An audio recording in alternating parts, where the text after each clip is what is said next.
all the participants for today. It's a very special day in the Kashmir history. 13th July 1931, 22 Kashmiris given their lives for the freedom struggle to get the rights from the Dogra ruler at that time. But that foundation of martyrs, 22 martyrs, gave us a light for the freedom struggle in the future. And from that day onwards, Kashmiri started a political struggle from 1932 onwards with the political parties and sacrifices more than 500,000 lives since that up till now. Our brothers and sisters are still giving their sacrifices in Indian occupied Jammu and Kashmir, and we are organizing these conferences, seminars, and events all over the world today to remind the world how Kashmiris are suffering in Valley, how Kashmiris are suffering all over the world, and same time we are looking forward for those commitments from the international community which were given to us in 1948, 49 onwards in United Nations. So can I welcome all the participants, especially Federal Minister for Government of Pakistan, Sayyid Fakhr Imam Saab, former leader of the Labour Party, Jeremy Corbyn, uh, first Kashmiri Lord Nazir Ahmad of Radrim, Faiz Naqshbandi, convener All Parties Hurriyat Conference, Mohammed Hassan Antu from Indian occupied Kashmir, all the participants joining from Pakistani Parliament and British Parliament. This is an opportunity which we will discuss the future planning for the Kashmir issue, how we can work at the international level. And luckily, Jeremy has joined, and I would like to thank and acknowledge his services and support for the Kashmir cause as the leader of the Labour Party when he announced in election manifesto. Then second thing, a motion was passed in unanimously in his leadership in Brighton. And we hope the next Brighton conference also moves forward some sort of motion or any resolution. Yasmin and Mohammed Azam are working on that. And I would like to thank RIFA, Institute of International Policy, for providing us this space and venue. So I would like to request their representative to say a few words and welcome the guests, please.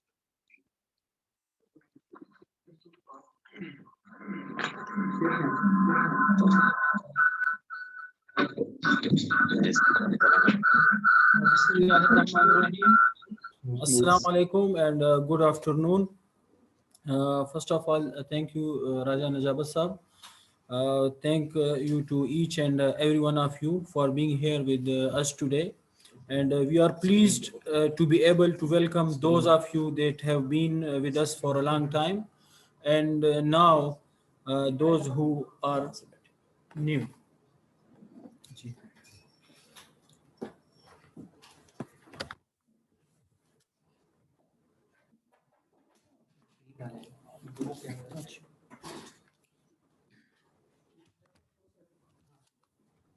I think Mohammed Hassan's having technical problems, Raja Sahab.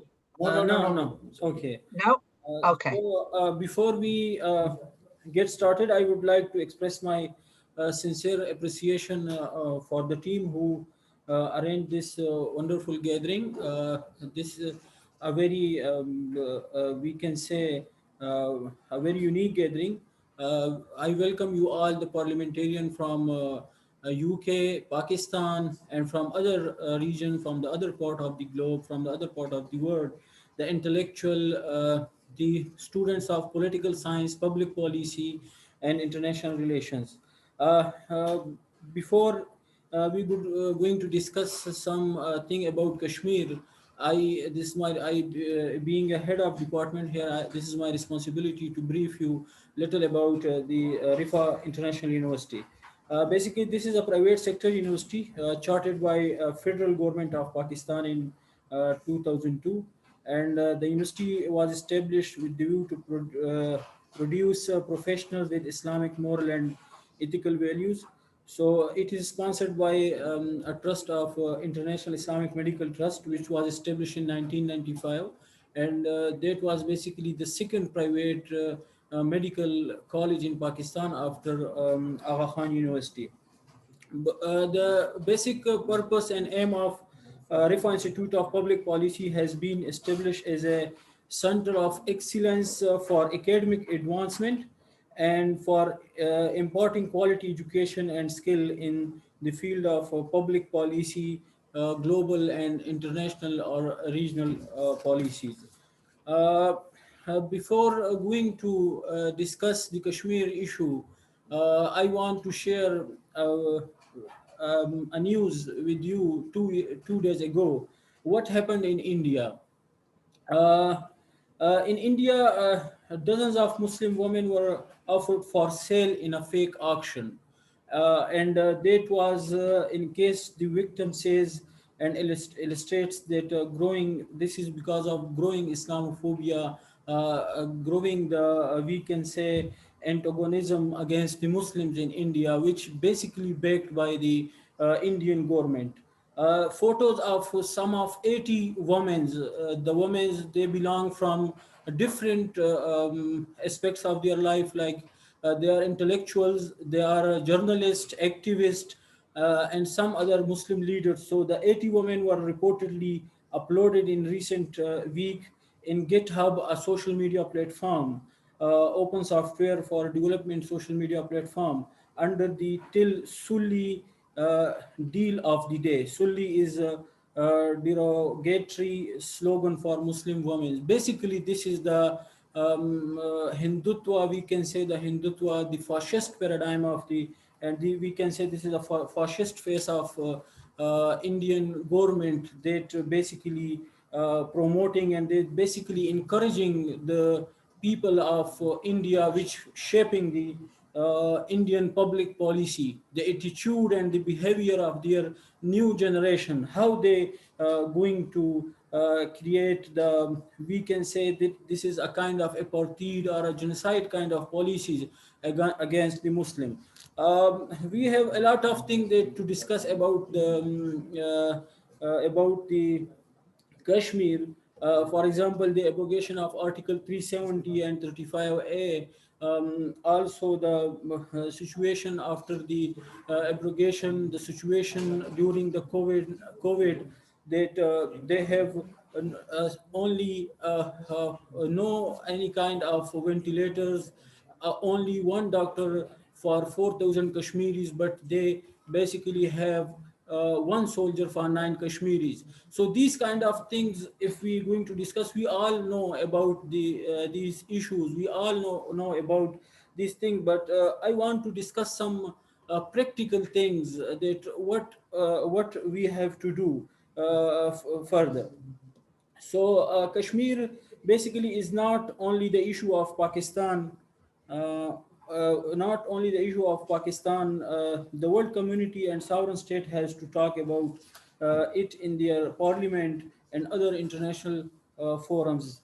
The other some very short deliberations which is in my mind. I want, this is an obligation for me that I have to share it with you, that this is not the responsibility of one or two countries. It should be the national interest of each state, because human right protection and talk about human rights in Kashmir is not the legacy of Pakistan or Turkey or some other countries or some other countries. So it is the responsibility of all developed nations, European nations, US, Australia, and other developed countries, that they should talk about these issues on the floor of United Nations, UNO, because the purpose and primary duty of democracy and new paradigm of socio-political system, the state basically, in context of Westphalian model, is protection of human, not the protection of personal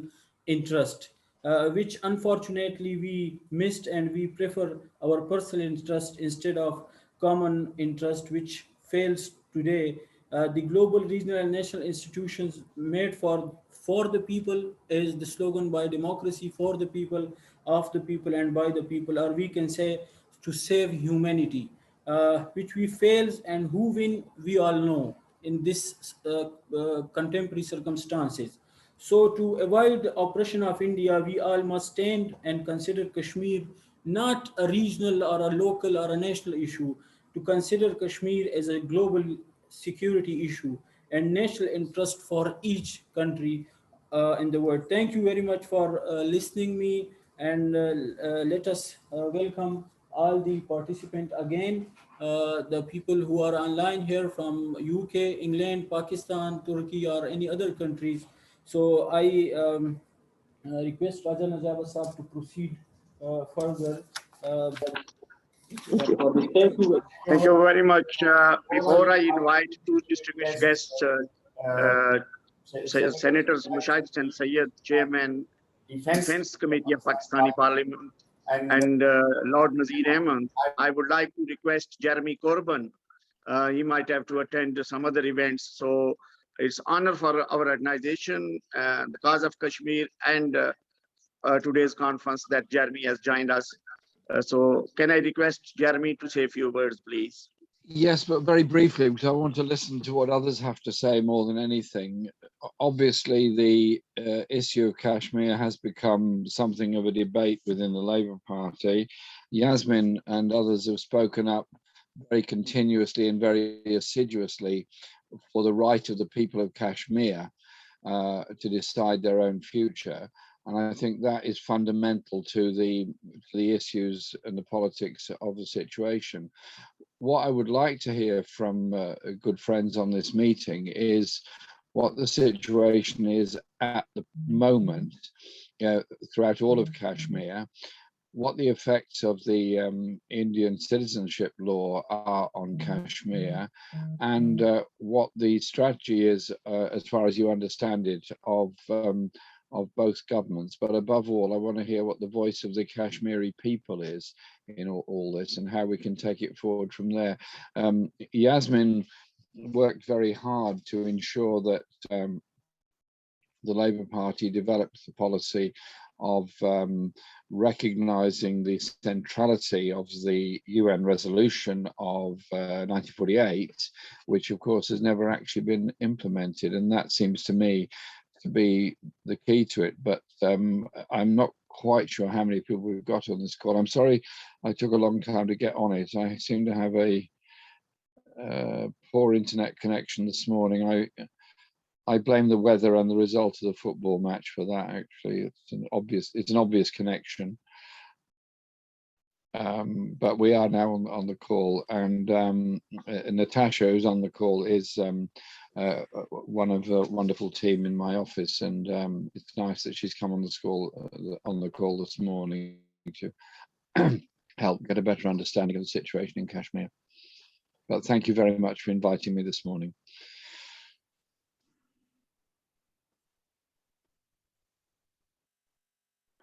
Thank you very much, Jeremy. Can I now request Mushahid Hussain Sayyed to say a few words? Where is he speaking from? Islamabad. He's a senator from Pakistan, from Islamabad. Oh, lovely. Nice to meet you. And you've got a better connection in Islamabad than I've got in North London, but that's the way it goes. It's obviously the mountains helping you. Thank you so much. Greetings from Islamabad, Pakistan. And thank you, Raja Sahib, and a very warm greeting to the Right Honorable Jeremy Corbyn. We have great respect for Mr. Corbyn because when he was Labour leader, he showed moral clarity on one of the two key issues which matter for peace, security, and stability in our region. One is Kashmir in South Asia. The other one is Palestine in the Middle East. And there is an inextricable linkage between Palestine and Kashmir because both derive their legitimacy from the inalienable right of self-determination, which has been guaranteed by United Nations resolutions on Palestine and Kashmir, respectively. And I tell you, we are missing the Right Honorable Jeremy Corbyn because the current a Labour Party leadership is quite wimpish on issues of justice or issues of the international law and the United Nations Charter. So, sir, we remember you very fondly and we look forward to working very closely because these are causes which are close to your heart and closest to ours, and they are also linked with the peace for the future. Coming to the situation in Indian occupied Kashmir, I would just like to start with a few statistics. We in the Pakistani Parliament have been taking certain initiatives, especially about long-standing political prisoners who have been under Indian detention illegally. And I personally passed 3 resolutions in the last 6 months in the Pakistan Parliament.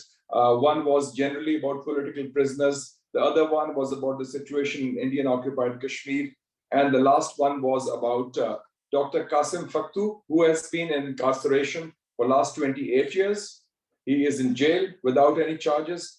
Then his wife, Asia Andrabi, who has been in jail in the notorious Tihar jail for the last 7 years. And then for Yasin Malik, who also is in jail for the last 8 years. And I just like to start with some stark statistics which demonstrate the gravity of the situation in Indian occupied Kashmir. And for example, since 5th of August 2019, when the government of Prime Minister Narendra Modi illegally annexed Jammu and Kashmir and made it part of India's so-called union territory, what has happened in occupied Kashmir? 15,000 people have been arrested. It has been a digital apartheid because it was the longest internet lockdown in history for 213 days. 213 days. There was no internet facility. That's why they call it digital apartheid. And apartheid is a situation, as you know, which is linked with racist South Africa before their independence under Mandela. 500,000 jobs have been lost by Kashmiris.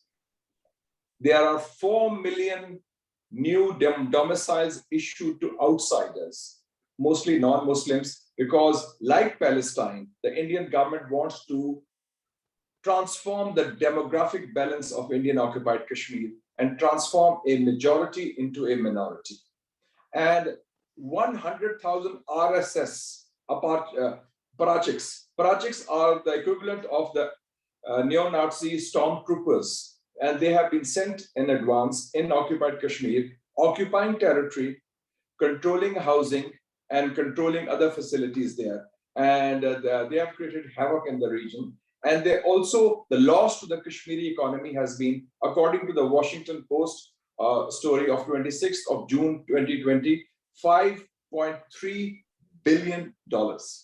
This is according to the Washington Post story of 26th of June 2020, $5.3 billion and 500,000 jobs have been lost. So it has been horrendous. The human cost of what India has been doing, apart from the sufferings, apart from the crimes against humanity by the Indian occupation forces. And I'd like to mention that 900,000 men under arms of the Indian state, including the Indian army, are currently occupied Kashmir. So which is probably the highest soldier-civilian ratio in modern warfare, which we have not seen before. So the first thing we should do is try to alleviate the sufferings of the Kashmiri children, the Kashmiri men, and the Kashmiri women who have been suffering. And 2 weeks ago, on 30th of June, the United Nations Secretary General, Antonio Guterres, personally made an impassioned appeal to India that to stop these grave violations. And he mentioned the use of pellet guns against Kashmiri kids, Kashmiri children. And the pellet guns are those guns, those bullets which are used to hunt animals for hunting. And they are used against Kashmiri civilians. So he made an impassioned appeal on 30th of June. And I think it's important that first and foremost, Kashmir is an issue not of real estate, not of territory, not of property. It's an issue of the people of that area who are suffering, and there should be an alleviation of their miseries. And that can be done through ending the human rights violations. Secondly, there should be observers allowed, whether from the British Parliament or the international parliaments, or from IPU, or from Amnesty International in London, or the Human Rights Watch, that they should be sent inside to at least investigate the situation. And in this regard, the OIC, the Organization of Islamic Countries, also made an appeal on this count last week. And we also would like to appeal to Western countries. There are a lot of countries like the United States, which talk a lot about human rights. And President Biden, since he came to power on 20th of January after Trump, he said he'll make a difference and he will have moral dimension. But we see there are double standards in the approach of the United States administration. We don't see much of a difference between the Democratic administration of Biden and the Republican administration of Trump, insofar as their policy is concerned towards Palestine or to Kashmir.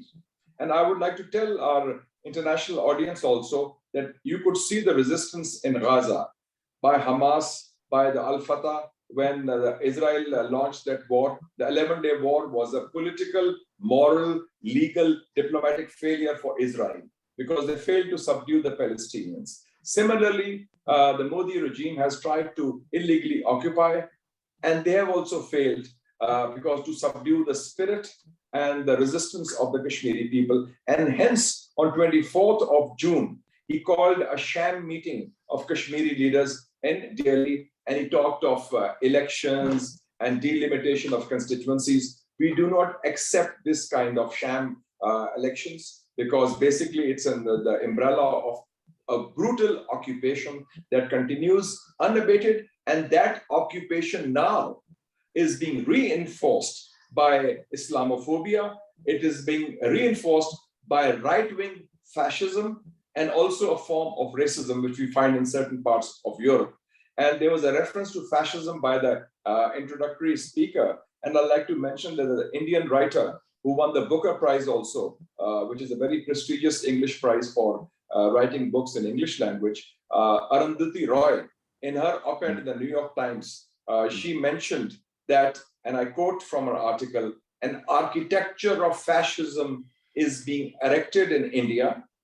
And in India today, the RSS, who are the fascist face of the ruling BJP, they are the state. So I think it's important for the international community to wake up to this, what is happening in India. It's not just an occupation, it's more than that. That is why the regime in Israel and the regime in India are ideological first cousins, because it's about, they are inspired by this kind of right-wing fascism, which you find in certain parts of Europe also, which also has anti-Semitism, which also has Islamophobia, and which also has racial discrimination at its core. So I would like to again thank Raja Najawat Saab for taking this initiative, which is very timely in mobilizing the international community. And I would like to once again pay tribute to the Right Honorable Jeremy Corbyn, a man of a lot of moral courage, a lot of moral clarity. I think he was the first British statesman, I would call him, not just a politician, who had the moral courage to see the inextricable linkage between Palestine and Kashmir, and he put the Labour Party program and manifesto on the right path, which sadly has been reversed by his successor. We hope good days will come back, because with this kind of policies of so-called pragmatism, Labour Party will not go anywhere, and we wish to see the return of Jeremy Corbyn back. But at least he's a friend of the oppressed, the friend of the voiceless, especially in Kashmir and Palestine. Thank you very much. Thank you very much, Mashahid Saab. Can I, because Syed Fakhr Imam Saab has to go for another Kashmir conference, he needs to be there at 3 o'clock. So can I request Syed Fakhr Imam Saab, Federal Minister for Government of Pakistan for Food Research and very supportive Kashmir cause, always attends our conferences and seminars. Syed Fakhr Imam Saab. Sorry, I just forgot to mention Lord Nazir Ahmed, my good friend. My Lord, how are you, sir? Greetings from Islamabad. Stay safe. God bless you.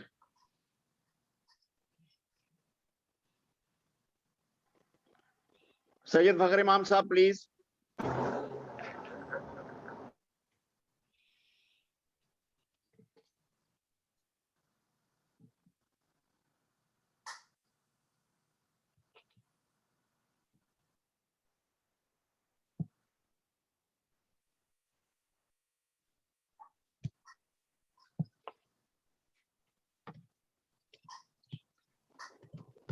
Can I request Lord Nazir Ahmad to say a few words, please? Lots of sorry about it. I wanted to cover everybody and don't want to let him down that because other conference. So can you say a few words, please? Can you hear me now? Yes, we can. Okay. Thank you. It's honor and pleasure to follow Jeremy Corbyn and Mushahid Hussain, Senator Mushahid Hussain Sayyid Saab. Let me first of all thank you, Raja Nijabat Saab, and all your team for constantly and consistently organizing seminars and remembering all the martyrs of Kashmir, because this is a Martyrs' Day remembrance, and starting from 1931 to those people who've been martyred this last week. We know that two young men were killed in the name of fake encounters, these encounters which have been faked.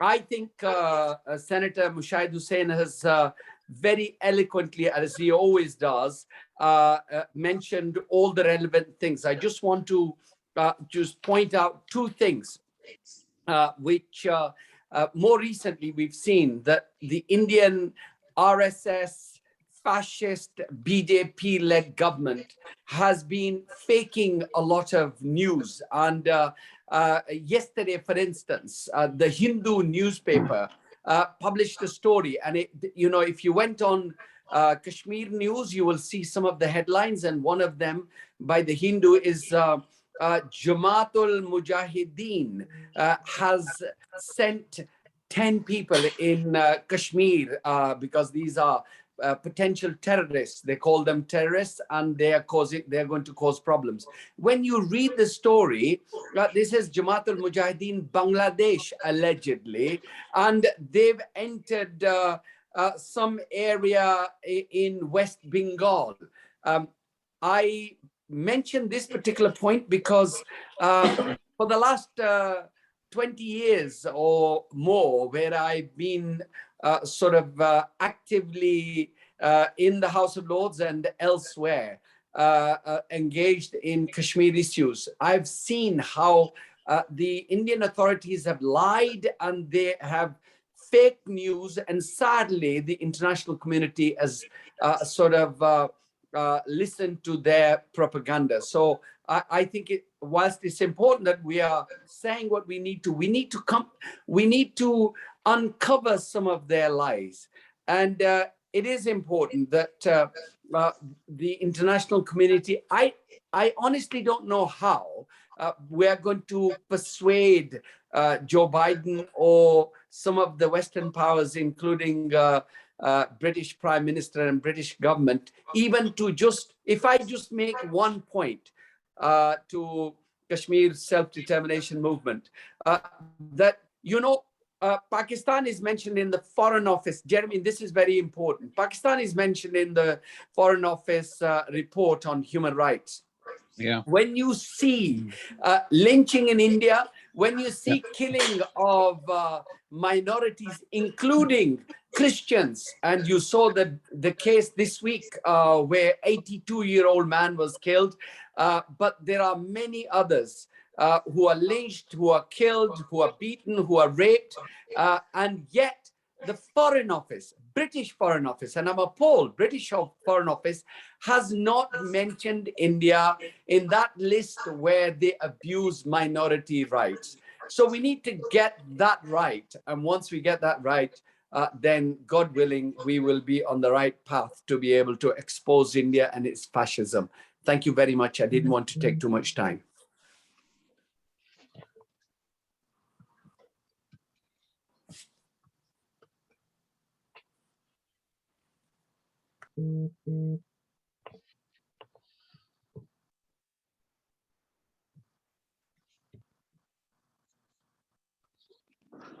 Thank you very much, Lord Saab. Can I find out from Speaker's office from the KPK Assembly?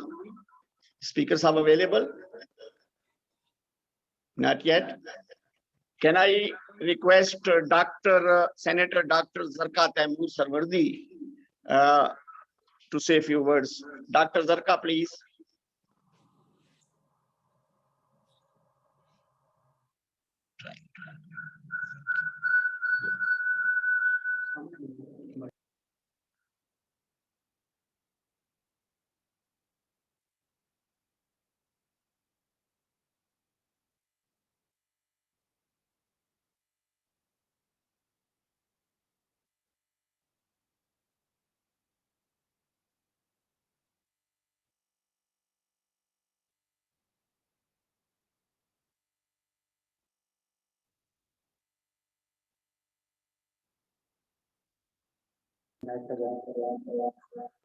Yes, please go ahead.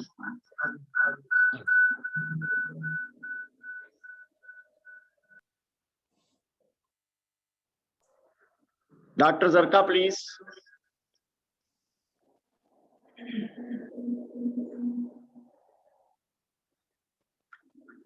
Can I request Uzma Riaz Jadoon Mene, Secretary, Young Parliamentarians Forum? She's available. Thank you, Raja Saab. Thank you very much.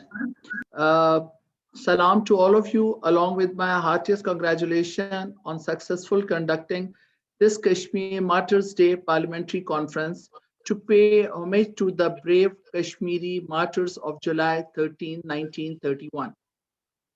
First of all, I would like to appreciate the successful diplomatic efforts of the government and especially RPM for being an ambassador of the Kashmir cause at all international forum and for highlighting the illegal occupation and grave human right violation in Indian illegal occupied Kashmir. As a result, for the first time in 50 years, Kashmir issue has gained universal attention, especially the attention of global media and member of different legislators all over the world parliament. The exchange of view on situation of human right in Indian held Kashmir in the subcommittee on human right of the European Parliament in February 2019.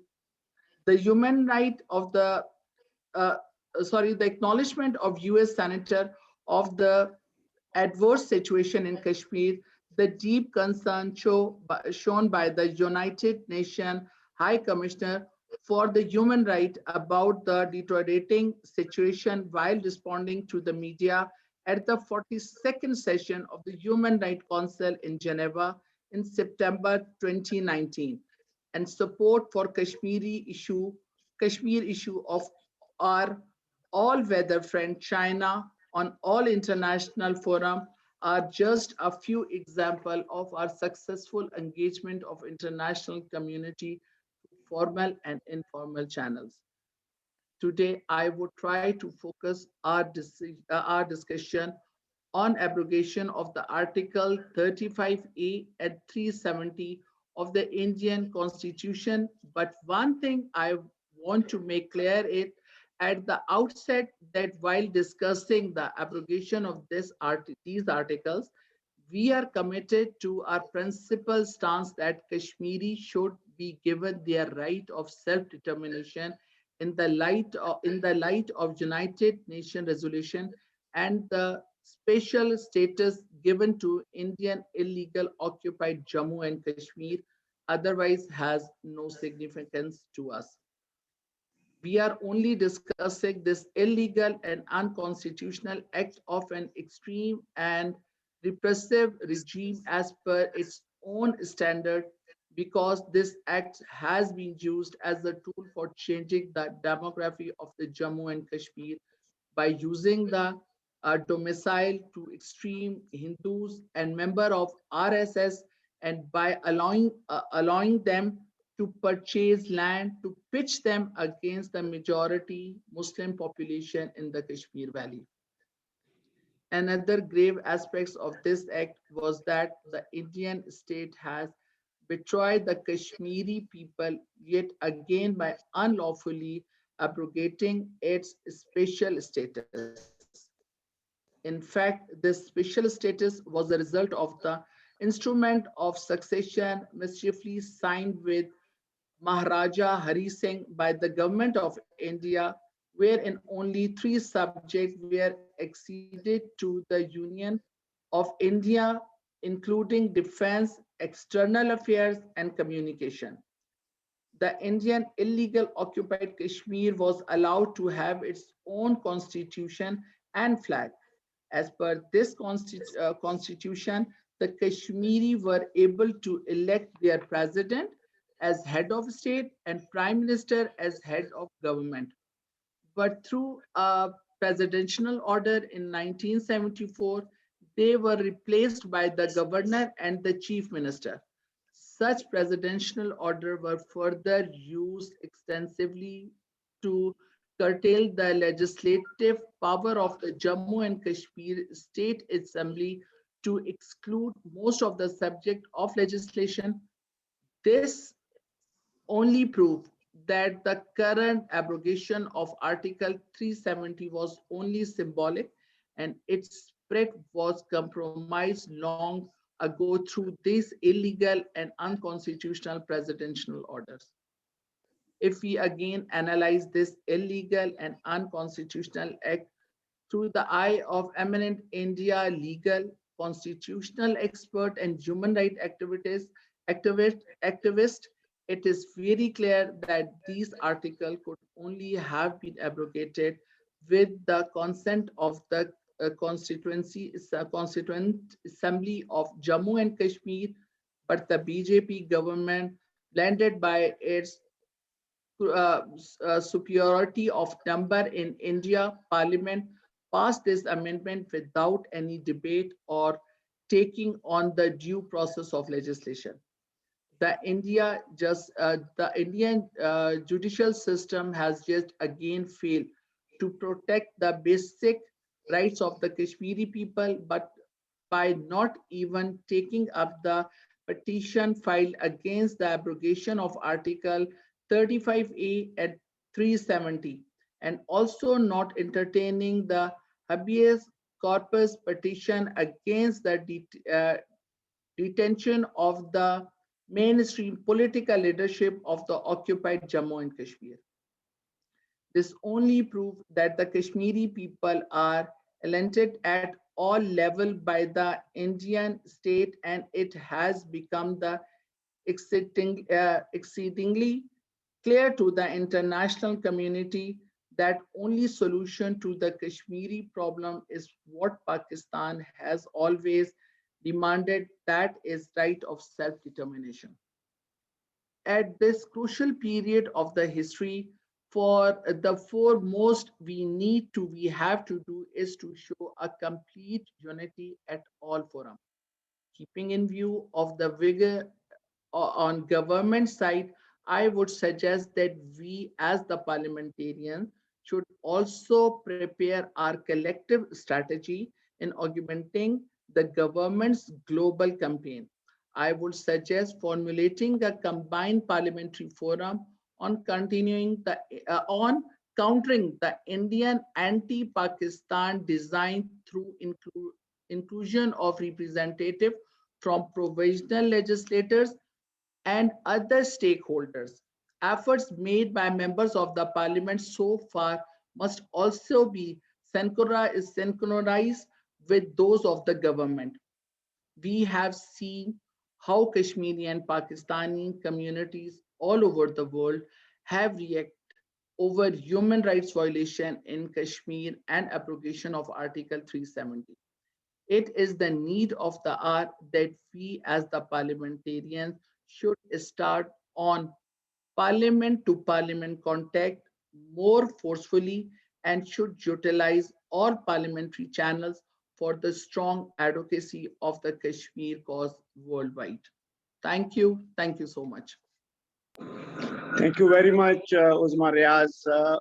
We are thankful to you for supporting us and signing MOU with Youth Parliament of Pakistan and JKSDMI with Young Parliamentarians Forum and raising voice for the suffering people of Jammu and Kashmir. Can I now request son of the soil and representative from Indian occupied Kashmir Chairman Mohammed Hassan Antu, Chairman, International Human Rights and Justice Forum, to explain our friends about the situation in Indian occupied Kashmir. Antu Sahab, please.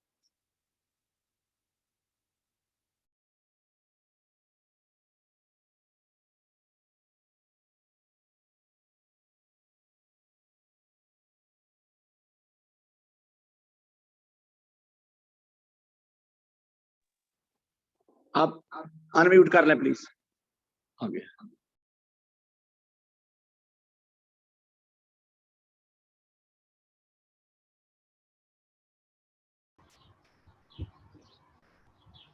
Thank you very much, sir. Can I speak in Urdu? Hello. Hello. शुरू करें आप शुरू करें. औज़ुबिल्लाहिमिनश्शैतानिर्रजीम. मैंने labour of इस जो वहां पर थे उनका भी सुना है, लॉर्ड नजीर साहब का भी सुना है, बाकी लोगों का भी सुना है.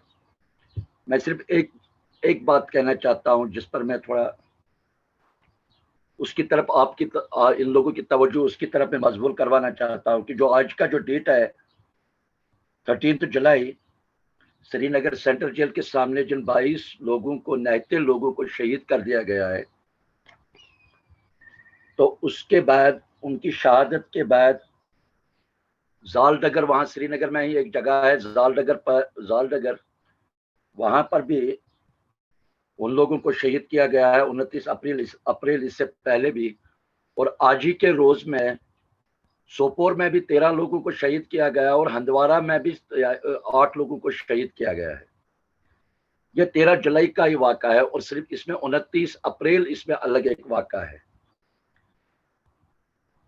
और तब से लेकर महाराजा के इस जुल्म बर्बरियत के बाद जब ये उठा था, उसके बाद जो सरकारें बनी थी यहाँ पे, चाहे वो शेख अब्दुल्ला की सरकार थी या किसी और की सरकार थी, सरकारी सतह पर वो लोग ये जो 13 जुलाई इसकी छुट्टी मनाया करते थे और इसके रोज यहाँ हॉलीडे हुआ करती थी.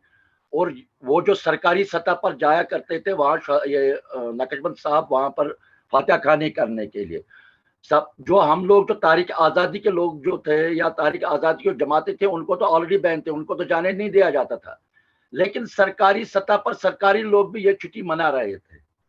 तब से लेकर जब तक बीजेपी सरकार आई है, जब बीजेपी 2014 में जब बीजेपी सरकार आई है तो उन्होंने तब से बीजेपी, आरएसएस और बीजेपी वालों ने तब से रोड़ा अटकाना शुरू कर दिया कि भाई ये जो छुट्टियां मना रहे हैं ये किस चीज की, यानी जो हमारे लोगों की जो शहादत है, जो उन्होंने कुर्बानियां दी है, अब इन चीजों को बीजेपी सरकार ने इन कुर्बानियों को अब दहशतगर्दी के रूप में डाला है, मोड में डाला है. नतीजा ये निकला कि जब दोबारा 2019 से पहले 2019 में जब दोबारा बीजेपी की सरकार जब आई है तो उन्होंने इस छुट्टी को मनसूख कर दिया है.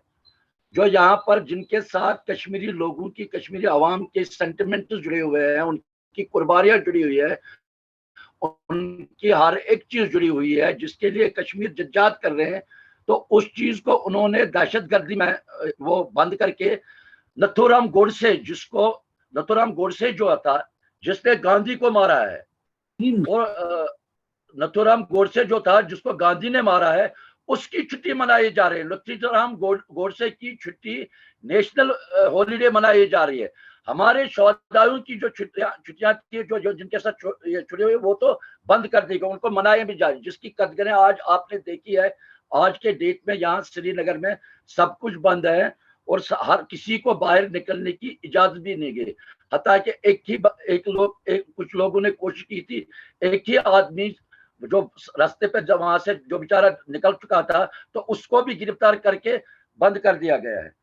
अब मसला यह चीज है कि हमने इस छुट्टी के हवाले से हमने हाई कोर्ट में, J&K हाई कोर्ट में पिटीशन दायर की थी, क्योंकि ये जो अनसंग हीरोज थे, ये जो 1931 से लेकर या उससे पहले से लेकर जो आज तक अनसंग हीरोज हमारे हैं, तो अगर बाकी लोगों की छुट्टियां मनाई जा रही है, तो इन लोगों की छुट्टी क्यों मनसूख कर दी गई है?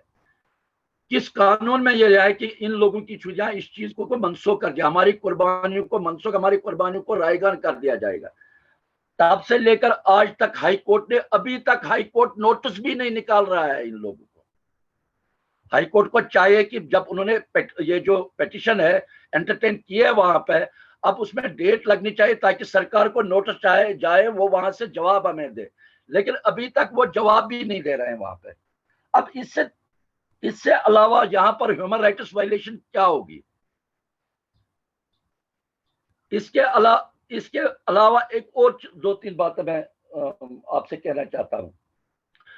ये जो टर्मिनेट कर रहे हैं, मुशाहिद हुसैन साहब ने इन लोगों की कहा है कि लोगों जो टर्मिनेट कर रहे हैं इनको, टर्मिनेशन के हवाले से तो ये तो जब 90 से 88 के बाद जब 90 स्टार्ट हुआ, तो क्या पहले जो आज के डेट में, क्या पहले उन लोगों को तो टर्मिनेट नहीं किया गया था उन दिनों की नौकरी से?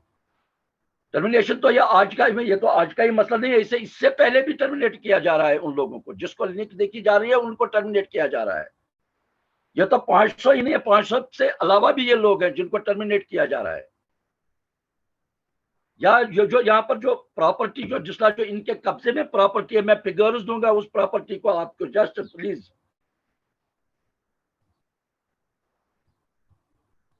जो लैंड इन आर्मी के पास है, जो इस वक्त भी लैंड आर्मी के पास यहाँ पर है, डिफेंस की department of English organisation was 5615.54 hectares, 22,912.31 hectares.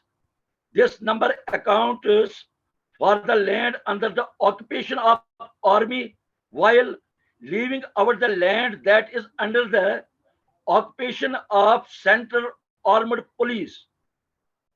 In January 2018 Legislative Assembly session, the then J&K Chief Minister Mahbooba Mufti state that 21,400 hectares, 52,879.4 hectares of land in J&K is illegally occupation by the Indian Armed Forces, while 18.846 hectares are under the authorized occupation. The Ministry of Defense in the last 3 years, more than INR 1.30 billion have been paid as rent for the land, while almost INR 244.9 million is outstanding. ये तो सरकार का है, जो इन्होंने आकर सरकार को ही उन्होंने के पास अपने पास रखा है, तो मारे जा रहे हैं कश्मीरी को, जो आवाम यहाँ पर है, काटे जा रहे हैं। जेल तो कश्मीरी लोगों के लिए है, बिना यहाँ तो कश्मीरी लोगों की छीनी जा रही है, फांसी तो कश्मीरी लोगों को दी जा रही है, असमतें तो कश्मीरी आवाम को दी जा रही है।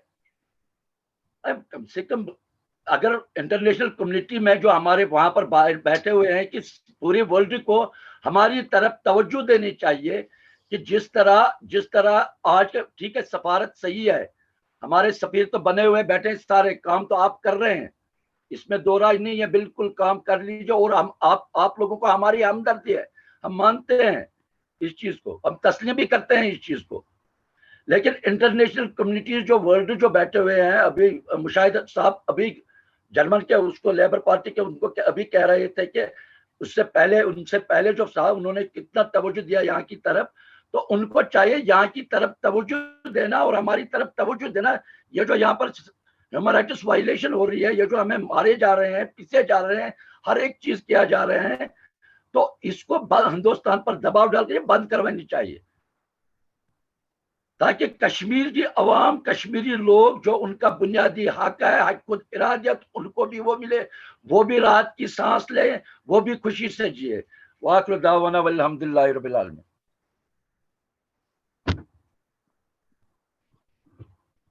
Thank you very much, Antu Saab. Can I welcome my local member of parliament and very active Kashmiri daughter of Kashmir, Naz Shah MP from Bradford West. She has to attend another event on TV. So can I request Naz to say a few words, please? Thank you. Assalamu alaikum, Javed Saab, and thank you very, very much for once again inviting me to address your participants and meeting. Assalamu alaikum, everybody, and hope you're all well on this the Kashmir Martyrs Day. I will be, as always, I'm, I was listening to the speaker before, and we continue to condemn, we continue to raise our voice, and we continue to highlight the plight and the violations of human rights violations that are happening in Kashmir. And today is no different, but it's very, very significant because of the day itself. And the world must recognize, and the world must do something about it. And I think, from my side, I've been wanting to come over to Pakistan, but COVID has really, really scuppered what's my plans were.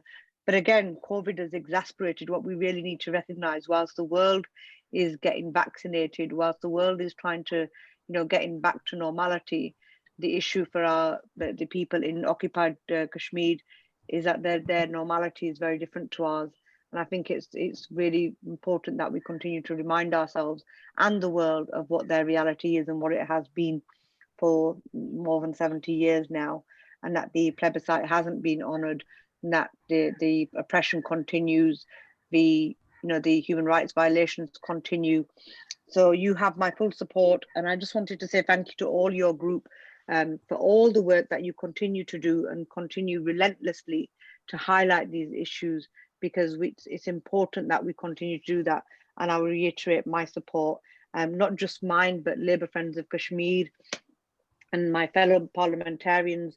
No doubt others will be joining you today, in particular the chair of the All Party Parliamentary Group, Debbie Abraham, the chair of the Labour Friends of Kashmir, Andrew Gwynn, and others are continuing to put their message out today, because it is important that we continue to highlight it.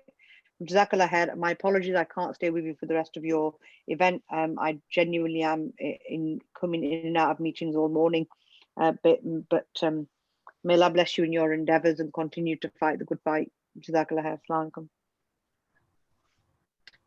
Thank you very much, Naz. Can I welcome Debbie Abrams, chairperson APPG on Kashmir. Also my younger brother, Mohammed Yassin, MP from Bedford. Khalid Mahmood, MP, has joined us, Shadow for Defense Minister.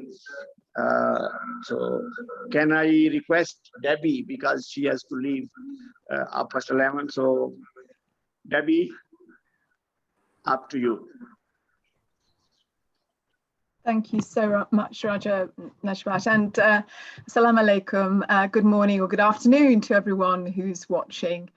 As chair of the UK All Party Parliamentary Kashmir Group, I wish to express my good wishes to everyone who's joining us and who wants to see freedom, peace, and human rights for all across Kashmir.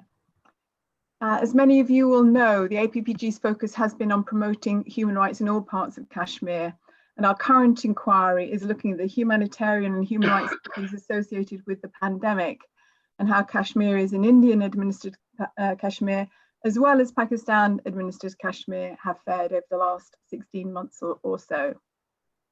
But today we are remembering those Kashmiris who lost their lives this day in 1931, when they were protesting outside Srinagar jail and were fired upon by state forces when they entered the jail. And as a consequence, 21 people lost their lives. Of course, there have been many, many more deaths in Jammu and Kashmir since then. The right to protest peacefully is a right enshrined in Article 20 of the Universal Declaration of Human Rights, which states that everyone has the right to freedom of peaceful assembly and association. But the Universal Declaration, which India signed in 1942, and key human rights treaties have been also ratified by Pakistan, also refers to our equal rights as human beings under the law to life, liberty and security of person. But we know that. The 2018 and 2019 United Nations reports into human rights in Kashmir documented the scale of human rights abuses since 2016. But since August 2019, things have got worse with the revocation of Articles 317-35A from India's constitution and the unilateral imposition of rule of Indian administered Kashmir by Delhi. As many of you know, the APPG visited Pakistan-administered Kashmir in February 2020. Unfortunately, we weren't able to visit Indian-administered Kashmir in spite of our request, which still hasn't been responded to. But we were aware and have been aware since then of escalating violence, the line of control, and I'm pleased that this is now diminishing access to the internet. There are still issues that are being faced in Indian administered Kashmir. Over the last few years, it's been estimated that thousands, including civilians and those described as militants, have been killed in violence. Organisations such as Amnesty International and Human Rights Watch continue to raise concerns about human rights abuses in the region. We're also aware that in late 2020, Amnesty International was forced to shut down operations in India, citing, and I quote, a witch hunt by Indian authorities against human rights organisations. AI India has had to lay off all their staff after the Indian government froze its bank accounts. And this came after the group published 2 reports highly critical of the government's human rights record, including in Jammu and Kashmir. This comes at a time when human rights violations, particularly against India's 200 million Muslims, are on the rise. The Citizenship Amendment Act, enacted in December 2019, enables migrants of all religions and backgrounds to apply for citizenship, except Muslims. The protected rights of Muslims in IAK are also being eroded, and these and other Indian government actions are discriminated against Muslims and need to be called out. They are absolutely flagrantly breaching the UN Declaration on Human Rights that India has signed. So as much as I welcome the reported dialogue between India and Pakistan about building sustainable peace in Kashmir, for this to be truly lasting, Kashmiris must be not just engaged, but at the heart of this. And for that to happen, Kashmiris also need to recognise that they need to come together and speak as one voice. The APPG will do whatever they can to support and ensure that this happens. So please just get in touch, and we look, as I say, to supporting you in whatever way we can. Thank you. Thank you very much, Debbie. We appreciate your support and continue guidance and help to JKSDMI. My whole team is always available, working with you and our friends in the British Parliament. So can I request Mohammed Yassin, Member of Parliament from Bedford, to say a few words, please? Yeah, thank you, Raja Sahib, and thank you for your continued work. While you're in Pakistan, I think you're doing a really good job highlighting Kashmir issue with not only in Pakistan, but also you are engaging with British parliamentarians here, even during the lockdown. So 13th of July 1931 is remembered as a Kashmir Day and also as a Martyrs Day, because you know that there were 21 Muslim protesters were killed in Srinagar by Dogra rulers. And on 13th of July, Kashmiris all around the world are observing the solemn day to reaffirm their resolve to continue their struggle for self-determination and to pay homage to over 100,000 men, women, and children who not only have given their lives, but they continue to sacrifice their lives for the freedom. Debbie rightly mentioned human rights violations in occupied Kashmir, and they are getting worse every day. And my worry is that international community silence is deafening. and we haven't seen voices from international community. And I say this again, as I said this many times before, that this is the time for international community to wake up. This is human rights violations issue, and the issue of basic rights of self-determination of Kashmiri community. So I will continue my support. Labour Party will continue their support.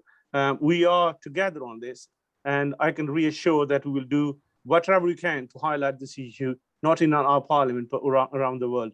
But once again, thank you, all of you, for attending this very important seminar. And Raisa, thank you for your work and your team's work in United Kingdom and Pakistan. And wherever I can assist, I'm here for you and for the Kashmiri people. And I believe that one day Kashmiris will get their freedom, because you cannot keep the nations quite on guns and bullets. So I believe the Kashmiris will get their freedom one day.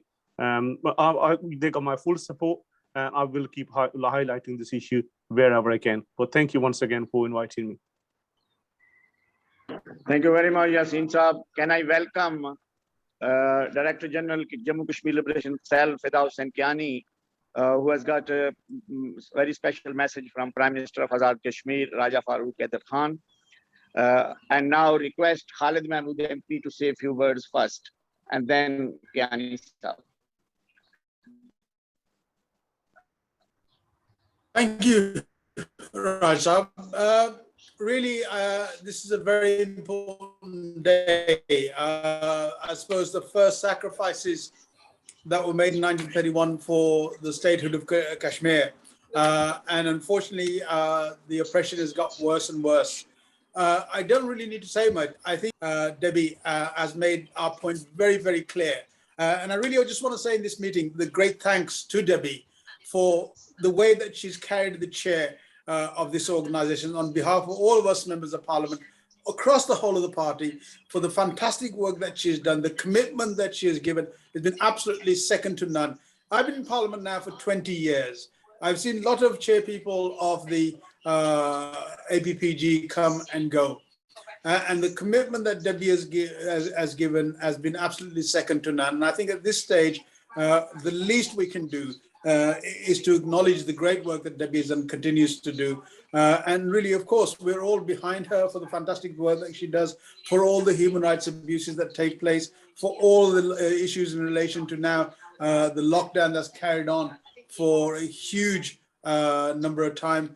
Currently, during this pandemic and all the hard works that's been, the hard issues that have been implemented on the Kashmiri people, it's absolutely horrendous. We do need to have a voice across there. But really all I wanted to say is Debbie leads for us and she does a fantastic job, and I just want to carry on supporting her. Thank you, Debbie.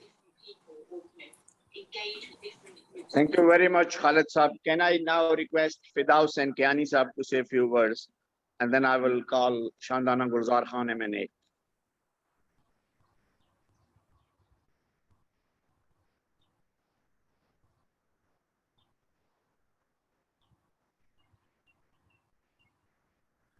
Kiani Saab.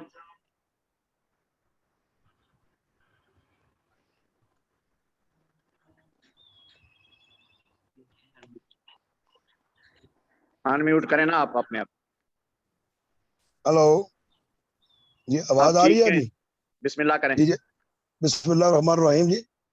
राजा साहब, chairman Jammu Kashmir तहरीक को खुदरादियत और Debbie Ibrahim और दीगर मेंबरान parliament, राजा साहब मैं आपका शुक्रगुजार हूँ कि आपने यहाँ ये मौका फराहम किया 13 जुलाई के हवाले से बात करने का। तो जनाब वज़ीर आज़म भी शरीक होते, लेकिन वो अपनी कुछ मसरूफियात की वजह से इसमें ज्वाइन नहीं कर सके। तो 13 जुलाई के हवाले से ये 13 जुलाई 1931 का वाक़या है, आज से 90 साल 19 ईयर्स बिफोर, कि जब खित्ता कश्मीर की जदोजहद आज़ादी को एक मुनज़्ज़म तहरीक की शक्ल अख्तियार उस वक़्त की जब कश्मीरी मुसलमानों ने तो इन्हें कुरान का एक वाक़ा हुआ रियासत जम्मू कश्मीर में, इसके खिलाफ अब्दुल कदीर नामी एक नौजवान ने बागियाना तकरीर की और डोगरे ने उसके खिलाफ मुकदमा दर्ज किया बगावत का। और वहाँ पे जेल के बाहर मकबूजा जम्मू कश्मीर रियासत जम्मू कश्मीर के लोग इकट्ठे हुए। उन्होंने मुतालबा किया कि ये समात उनके सामने की जाए। इसी असना में अजान का वक्त हो गया तो एक नौजवान उठा, उसने अजान देनी शुरू की। अभी उसने अल्लाह अकबर ही कहा था तो उसके सीने पे गोली डोगरा फौज ने मारी और वो शहीद हो गया। जहाँ से उसने अजान खत्म की वहां से दूसरे नौजवान ने उठ के अजान शुरू की। इस तरह करते करते 22 नौजवानों पे ये अजान मुकम्मल हुई।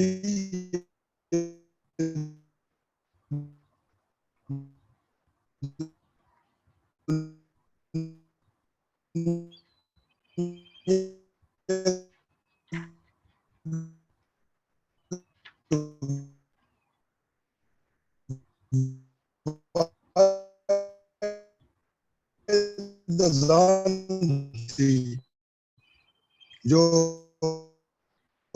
22 जाके मुकम्मल हुई और यूं के अंदर दो कौमी नजरिए की बुनियाद रखी अपने मुकद्दस खून से। और फिर ये तारीख बाद में चलते चलते 47 तक आई। फिर 47 का वाकया हुआ, वो आप उससे आगाह हैं कि नवंबर के महीने में 3 लाख से ज्यादा मुसलमानों को ज़बह किया गया।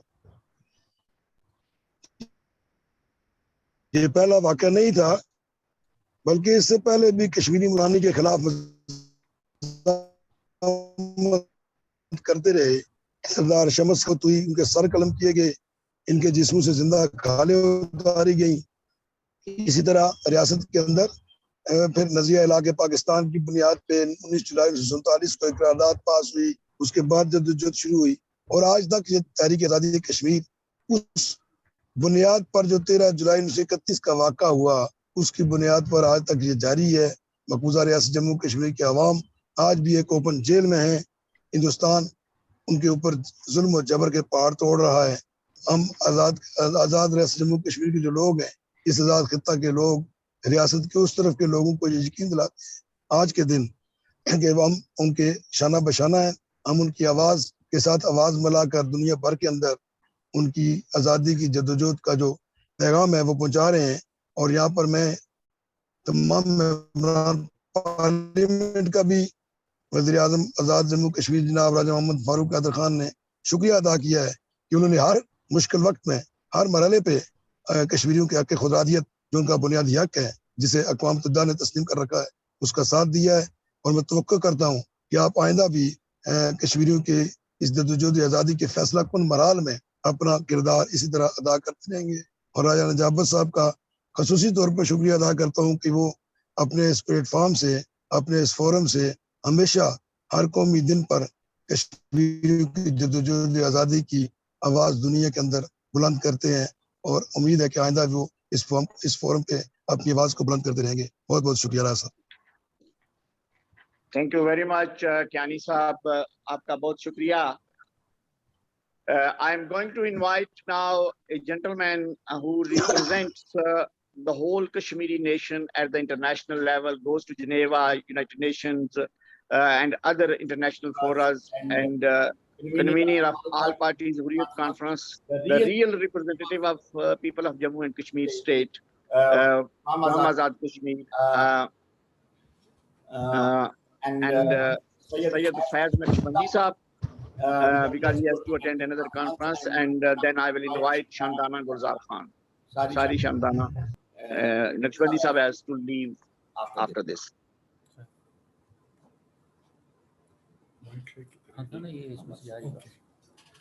Assalamu alaikum and good afternoon to everybody. First of all, I must appreciate Raja Najabat Hussain and his team for organizing this Zoom meeting. Indeed, it is a good event, and my high appreciations to all the speakers who favor the Kashmiri's right to self-determination. I thank all of them very much. Ladies and gentlemen, Kashmir issue has three most important dimensions. One, it is a political issue. Second, human rights. And the third, the highest army concentration of India, which has made the region disturbed and threat to the regional peace and security. Now I will discuss the first point. It is a political issue. Jammu and Kashmir is a UN-recognized disputed territory for which the United Nations has passed a number of resolutions, and we, the people of the Jammu and Kashmir, we want implementation of UN resolutions in letter and spirit.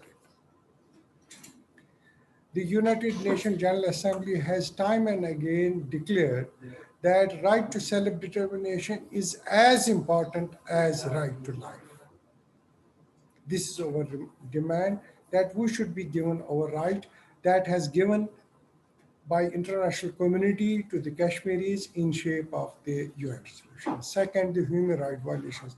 900,000 Indian troops are stationed in occupied Jammu and Kashmir, which has made it a big prison where everyone is under arrest, and this situation has become a threat to the regional peace and security. Laws have been framed by the Indian government that facilitates the human rights violations. Even shoot to kill has been granted to the Indian armed forces with complete impunity from prosecution by Section 7 of the Armed Forces Special Powers Act. No suit can lie against Indian soldier in any court of law. This situation has drastically increased the human rights violations. And the third is, as I mentioned, that India has stationed 900,000. This is a small area and huge army built up. It is a threat to the regional peace. International community must come forward and help in restoring, in giving, in implementation of UN resolution, so that we could also feel the fragrance of peace in the region. The people of Jammu and Kashmir have rejected Indian constitution, and we are not demanding any concession out of the Indian constitution, whether it is a 370 or 35A. But we condemn the steps of Indian government of annexation of our homeland with the Union territory, because this is against the UN resolutions and against the international law. And secondly, demographic changes are taking place. It is a planned way by the government of India. We condemn it, and it is also against the international law. We must, the international community, there is a responsibility on the international community. So with the United Nations Secretary General, that they must get the UN resolutions implemented so that we could also see the peace and the human rights in Indian occupied Jammu and Kashmir. With this, I again highly appreciate Mr. Raja Najabat for organizing this Zoom meeting. Thank you very much. Thank you very much, Lakshmanji Saab. Can I now welcome and request Mohammed Afzal Khan, Deputy Leader of the House of Commons, Shadow Deputy Leader of the House of Commons, to say a few words. Thank you very much for your continued support, Raja Saab. Afzal Khan, please.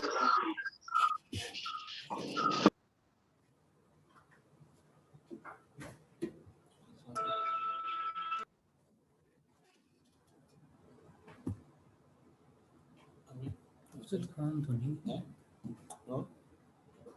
Andrew गुवेन है. No, Afzal Saab. Can I request Shambat Sarwar Khan, Chairperson, Commonwealth Parliamentary Association, and very active member of our team, and supported and guides us in Parliament. We had a very successful meeting with our team this morning at SNDG of Parliament. Chairman Shamana and other committee members. Shamana, please say a few words. Thank you, Raja Sahib, for inviting me to speak on this important day today. I was looking at the definition of a martyr, and according to different dictionaries, it means different things. One particular definition is a person who is killed for his faith. Although in 1931, when Shahid Abdul Qadir was, when the martyrdom took place within the confines of the prison, those people had died for a movement. It wasn't just religion that they were protesting or lack thereof, or religious freedoms. From that day, 1931 till today, Kashmir continues to bleed. And because I work in many different capacities on women's development and children's issues, as well as young girls' development, I find it horrific that rape as a tool of war is still being used profusely in Jammu and Kashmir. There's a whole village which tells the tale of mass rapes, Poshpura and Konan. But on top of that, the world watches silently, and I don't know whether you believe in God or not, whether you have a religion or not, how do you answer for what is happening today? Kashmir, sadly, is one of those, Jammu and Kashmir is one of those flashpoints that gives us an existential crisis. If the UN fulfills everything but the Kashmir mandate, then what is happening? Not today, every day is Kashmiri Martyrs Day. A few days ago, on the 8th of July, we were talking about Burhan Wani, a young man who was forced to pick up a gun at the age of 15. My son would not pick up a gun at the age of 15. My nephew would not. My sister would not. We are driving these children to suicide, to harm, to death, while the world watches sleepily. When there was a Darfur problem, people made movies about it, people talked about it. When there were problems in Aceh, people talked about it. Why don't people talk about Kashmir? How many more women need to get raped? And I can assure you, a martyr is not somebody who is dead. The thousands of children in Kashmir who have lost their eyesight due to the pellet guns, they're equally martyrs. They're living blind, just waiting for their death.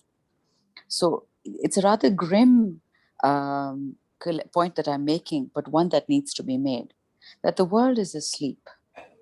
And it is obvious that the UN doesn't matter, that Kashmiri children don't matter, that Kashmiri lives don't matter. We had a huge protest in the United States, it still continues, which is called Black Lives Matter. But it's interesting that I find that every country, only the people in their own jurisdictions seem to matter. And yet we claim to be leaders of the free world. We make big, tall claims about wanting the world to go in a certain shape. We oppose China. But when we talk about Kashmir, suddenly there's the haves and the have-nots. Because Kashmir is poor, it has no money, it has no voice. And biggest of all, the world's biggest trade partner to everyone, India, seems to think it's a militant issue and not a martyr's issue. This issue remains obfuscated forever. So my request to everyone present today who spoke before me, who will speak after me, is that what we're doing is not enough. It'll only be enough if one day the Kashmir cause is taken up by the Financial Times as a full-page ad. They will never do it. If the Kashmir Martyrs Day is done on the New York Times front page, they have an ad, it will never happen. And this is my frustration, that they are children of a lesser God. That the book, the title, the fiction has come true. And it is not about Islam, and it is not about Muslims. It is about a struggle. And this struggle will continue till somebody decides to wake up. Thank you so much, Raja Sahib. I will not take more of your time. I'm grateful to you that today we've signed an MOU from which we will continue to work from the National Assembly's platform, and we will deliver on all that we can. Thank you so much for your continued support for the people of Jammu and Kashmir and for waking up the rest of us. Thank you. Thank you very much, Chandana. I'm thankful to you for your continued support inside the parliament and outside the parliament, and encouraging other people to work with us. So, can I welcome Andrew Green MP, Chairman Labour Friends of Kashmir. Before that, can I request Dr. Zarqa Taimur to say a few words? Dr. Zarqa, please.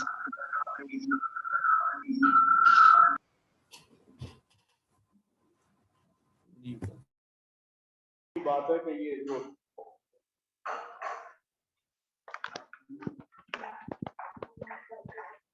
Hello. Can you hear ji me? जी बिल्कुल बिल्कुल बिस्मिल्लाह करें आप। Ji, Bismillahirrahmanirrahim. Thank you very much, Raja Najabat, for this wonderful opportunity to speak today. Today, the 13th of July, 1931, was a day when the formal political movement in Kashmir started. It's been 90 years. And the reason why we are all so fond of you, Raja Najabat, is because you give us access and you connect us with the international world and movers and shakers there. So really, where are we today? I mean, the issue of Kashmir is a human rights issue from day one. When are we going to be effective enough to bring this to a point where some sort of change can come in Kashmir? We are currently not interested in just the revocation of Article 370 or Article 35 of the Indian Constitution. Our concern is with the right of self-determination of the Kashmiri nation. How and when will that be positive? How and when will we be able to do that? Prime Minister Imran Khan is very committed to this. He said that he's the ambassador of the Kashmiri people, but we feel that there's a lot more that needs to be done at the level of the diaspora, internationally, the Kashmiri diaspora. I personally feel that we need to engage the youth, because with the digital media and with photojournalism going where it is, I mean, considering how the Indian government has completely sort of stifled the journalism in Kashmir, no internet connections, the internet is very slow or non-existent. Journalists are not allowed to speak up about what is going on in Kashmir, and there's no one to speak for Kashmir. Initially, there were these photojournalists, but even now with all the new legislation that has come in against anyone talking about what is going on in Kashmir, we see the kind of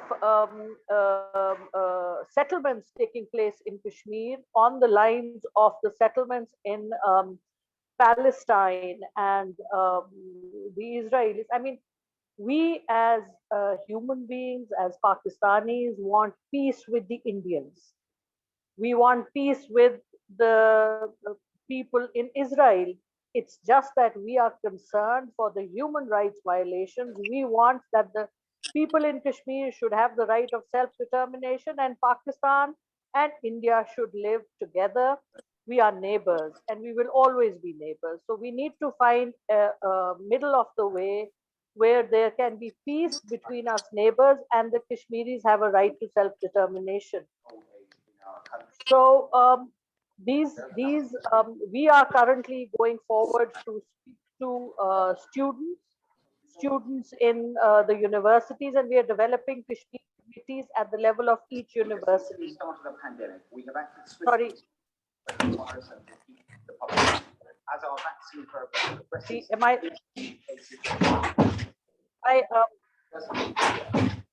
there's a lot of interruption. Is that okay?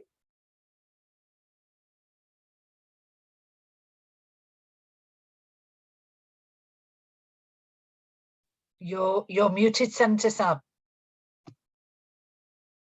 Have I been muted from the beginning? Okay, sorry for that. My apologies. Okay, so we just passed a resolution in the Senate on the 24th of June, which was just on the eve of Prime Minister Modi meeting with the all parties conference, where he did not include the main players in Kashmir, the Hurriyat conference, and their leaders were in jail and continue to be in jail. So really, we are looking at a way out of all of this.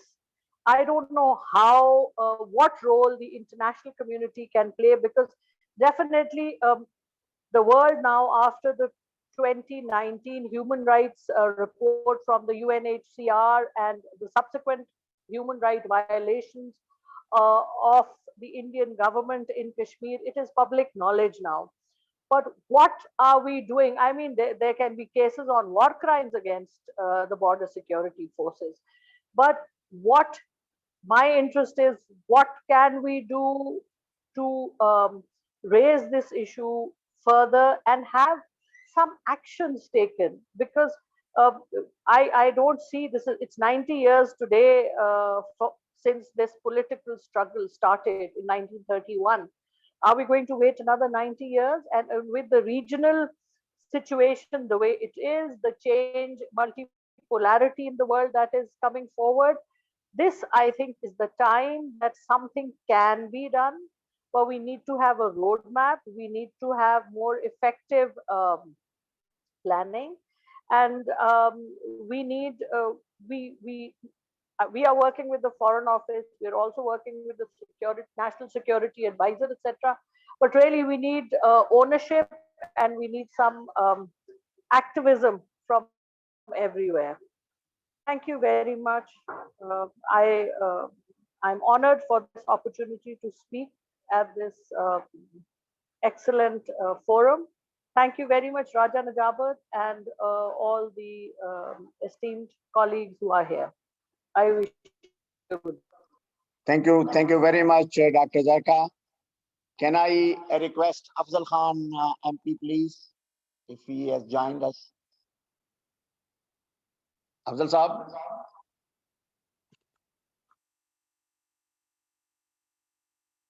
No? Assalamu alaikum, Rai Saab. Thank you very much. Can I first of all apologize that actually I'm also, the parliamentarians will understand, waiting to be called for a question. So I will not be able to speak for long and stay long with you as well. But I just want to, first of all, thank you, Rai Saab, and your team and the JKSDMI for the amazing work that you do for bringing about the awareness of the struggle of the Kashmiri people. And I just want to pledge my support throughout the work that you do. And with other colleagues we have who have joined here on the Zoom as well, who do this excellent work. We also have the APPG on Kashmir, who you are well aware of the work that they do.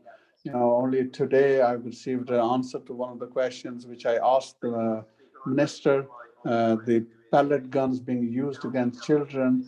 You know, we hear from the government again and again, you know, that they are concerned. But the bottom line is, you know, they really need to do effective representation to the Indian government, that they live up to the promise they made to the Kashmiri people. Because if they don't do that, if they don't follow the UN resolution which they have asked for, then the suffering of the Kashmiri will continue, and the people of South Asia all will pay the price of a lack of prosperity, which is being missed out because of this tension that exists. So my commitment is there. We will continue to do that. I want to thank you for the work you are doing as well. And collectively as parliamentarians, you know, we will do everything we can to raise the awareness of Kashmiri suffering in the British Parliament. So thank you very much, Raj Saab. Thank you very much, Raya Saab. Thankful to you and your whole team. Can I request Andrew Gwynn, MP, to say a few words, please? Andrew? Assalamu alaikum, and my apologies for not being on at the start. Unfortunately, I've been dealing with a bit of a mini crisis in the constituency and I've only just got off the phone, but it's my pleasure to finally be here with you to commemorate Kashmir Martyrs Day. I want to firstly echo what Afzal Khan has said in thanking Raja Najabat and the JKSDMI for all the work that you do in ensuring that the issue of Kashmir remains prevalent in British politics. And as chair of Labour Friends of Kashmir, that's something that I feel really strongly about, because, you know, one of the raison d'etre for the Labour Party is to fight against injustice and to stand for human rights across the globe, not just here in the United Kingdom. We're internationalists. We should be proud to be internationalists, and an injustice against humanity anywhere on this globe is an injustice against us all. And I feel very strongly that the Kashmir issue should never be forgotten, not least because to some extent it has Britain's fingerprints on it as well. Kashmir Martyrs Day serves as a reminder of the 7-decade-long injustice that is the Kashmir issue, the horrific human rights abuses that have taken place and that continue to take place, particularly in Indian-occupied Kashmir, the deprival of basic freedoms. And I would argue the most basic human right of all is the right to be able to determine by whom you are governed and how you are governed. And that is the root cause of these troubles in Kashmir, that the people of Kashmir have been denied that most basic human right, and all other human rights, the right to healthcare, the right to education, the right to peaceful living, the right to free assembly, the right to religious belief. It all flows from that most basic human right to be able to choose how you are governed and by whom you are governed. Now, I think Kashmir is a tragedy because it is perhaps the most beautiful place that I have ever visited. You know, I say this often, if ever there was a survey to determine where the Garden of Eden was based, Kashmir would be up there amongst suggestions. It is one of the most beautiful places on the entire planet. And if only humanity could see how beautiful that place really is. But it's not just a beautiful scenery, it's full of beautiful people, the most hospitable people, the kindest people that I have ever had the privilege to meet. And yet the region is a tragedy. It's a tragedy. And from my own visit to Kashmir, I will forever be haunted by the image of a young toddler, a boy, pockmarked with pellets, dead in the arms of his parents. An image that will haunt me till the end of my days. And, you know, if any image serves as a reminder as to why we as parliamentarians, we as human beings, should call out the atrocities in Kashmir, it's that.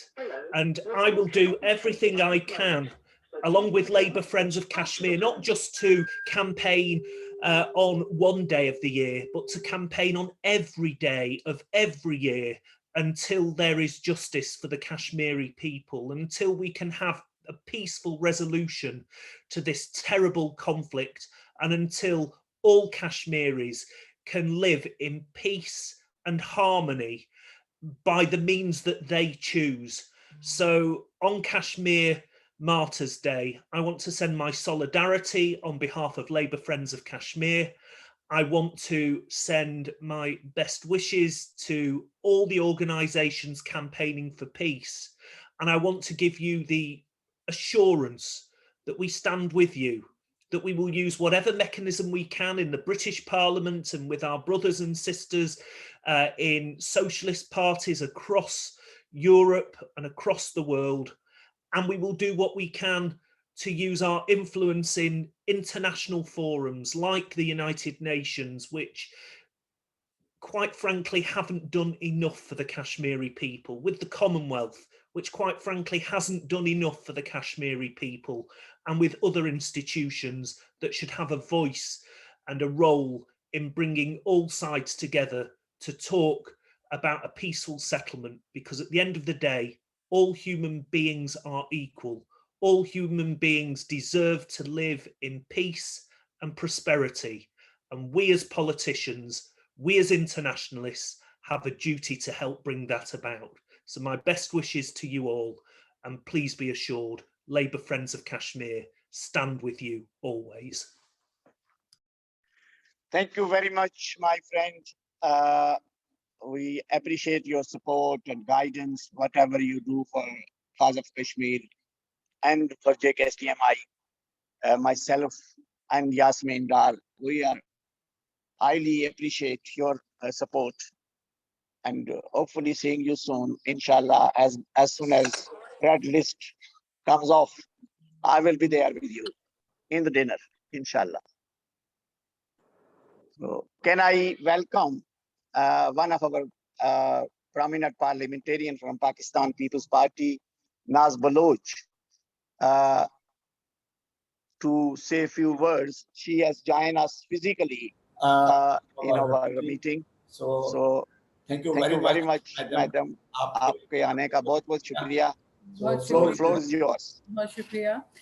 Thank you, Mr. Raja Najabat, for this event, that the Zoom meeting that you've arranged specifically on this special day, the 13th of July, which is marked and observed as the Martyr Day in Kashmir. And in the remembrance of the 21 Muslim protesters who were killed brutally in 1931. The struggle of Kashmir and the struggle of the people of Kashmir is something that's not only admirable, but it's a struggle that not only not only we appreciate these sacrifices of the people of Kashmir, but I, as a parliamentarian, as the member of the Parliament of Pakistan, it's not only me, but the entire Parliament of Pakistan stands with the people of Kashmir. The genocide and the atrocities, as earlier mentioned by the other colleague, these are the bitter facts and the bitter realities for the world to know.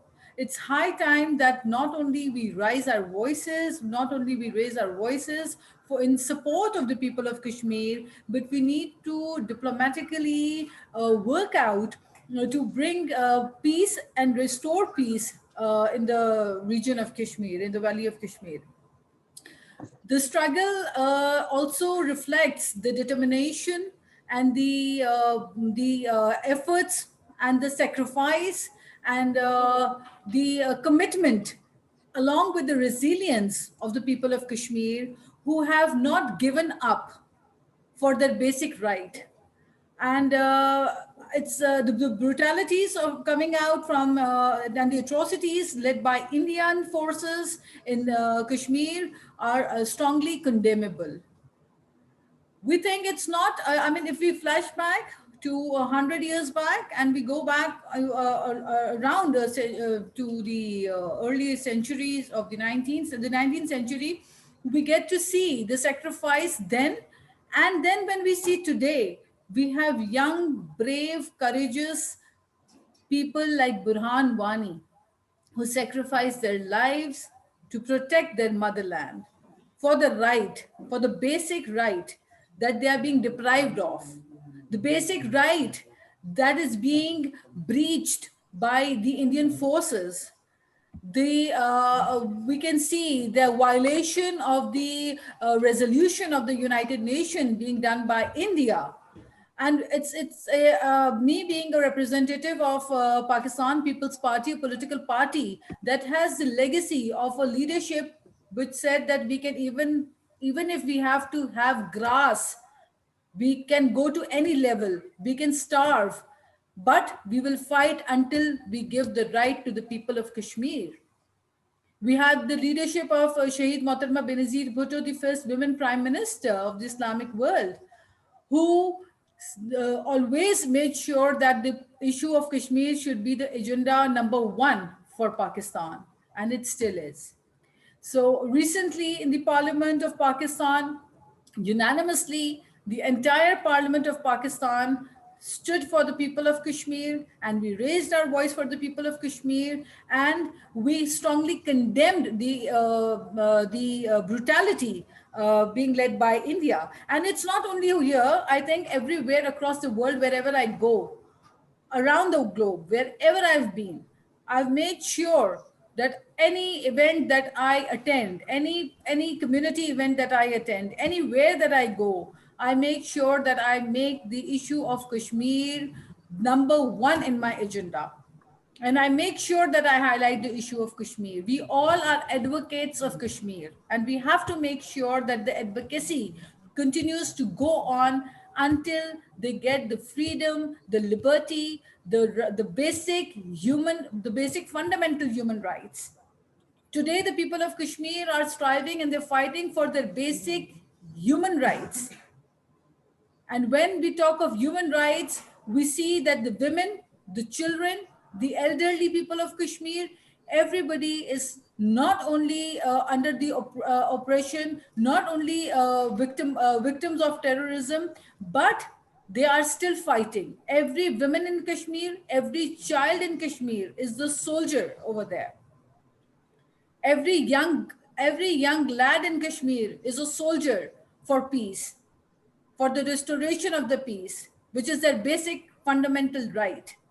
So I think these kind of forums are very essential. These are very important forums where we can not only highlight the issues of Kashmir, but we can make sure that we support the cause and we be a part to resolve this issue, this the issue that has been, it's almost centuries that the people of Kashmir are being victimized and they are facing all these hardships. So I think this is a very good platform. It's a very good initiative, and I really appreciate this initiative of Raja Najabat Saab, that he's not only uniting people for this cause, but he is making people think over it and pay their effort to it. I think it's high time that the United Nations needs to stand up to assure that the basic human rights of the people of Kashmir is being deprived. What is the United Nations stand on that? We have to make sure that on every level, every country must support this cause. And I think it's just for me something that really is something very encouraging and something very appreciable is that the people of Kashmir have not changed. If you flash back to 1931, we see that the people of Kashmir did not bow their head beyond in front of any Samraj or any kind of brutal forces, and they stood for the rights then and they stand for the right today. Thank you so much. Thank you very much. Thank you very Very much. much. Can Can I now request Paul Bresto, Member of Parliament and Co-Chairman, Conservative Friends of Kashmir from UK. Paul Bresto, please. Paul. चला गया Paul? No. Oh, can I request Noreen Farooq Ibrahim MNA to say a few words, please? Okay. All right.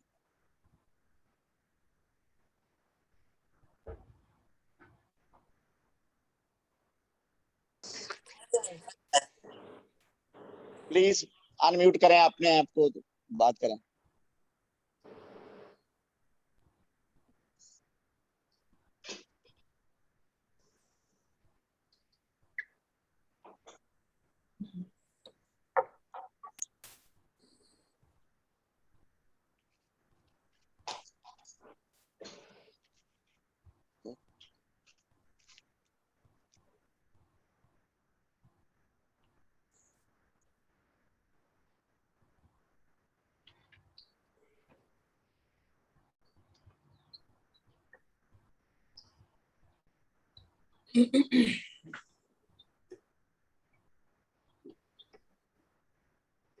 ये बोले ना जी, आप बिस्मिल्लाह कहते हैं ना नूरीन, आप.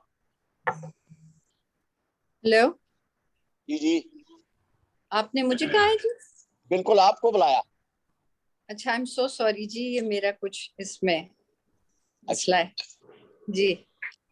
बात करें. Thank you so much, thank you so much Najabat साहब and JKSTM for calling this webinar and making us all speak on it and making the world realize of the sacrifices and the importance of this day of July 13, 1931, which is a milestone, I think, in the independence movement of Kashmir.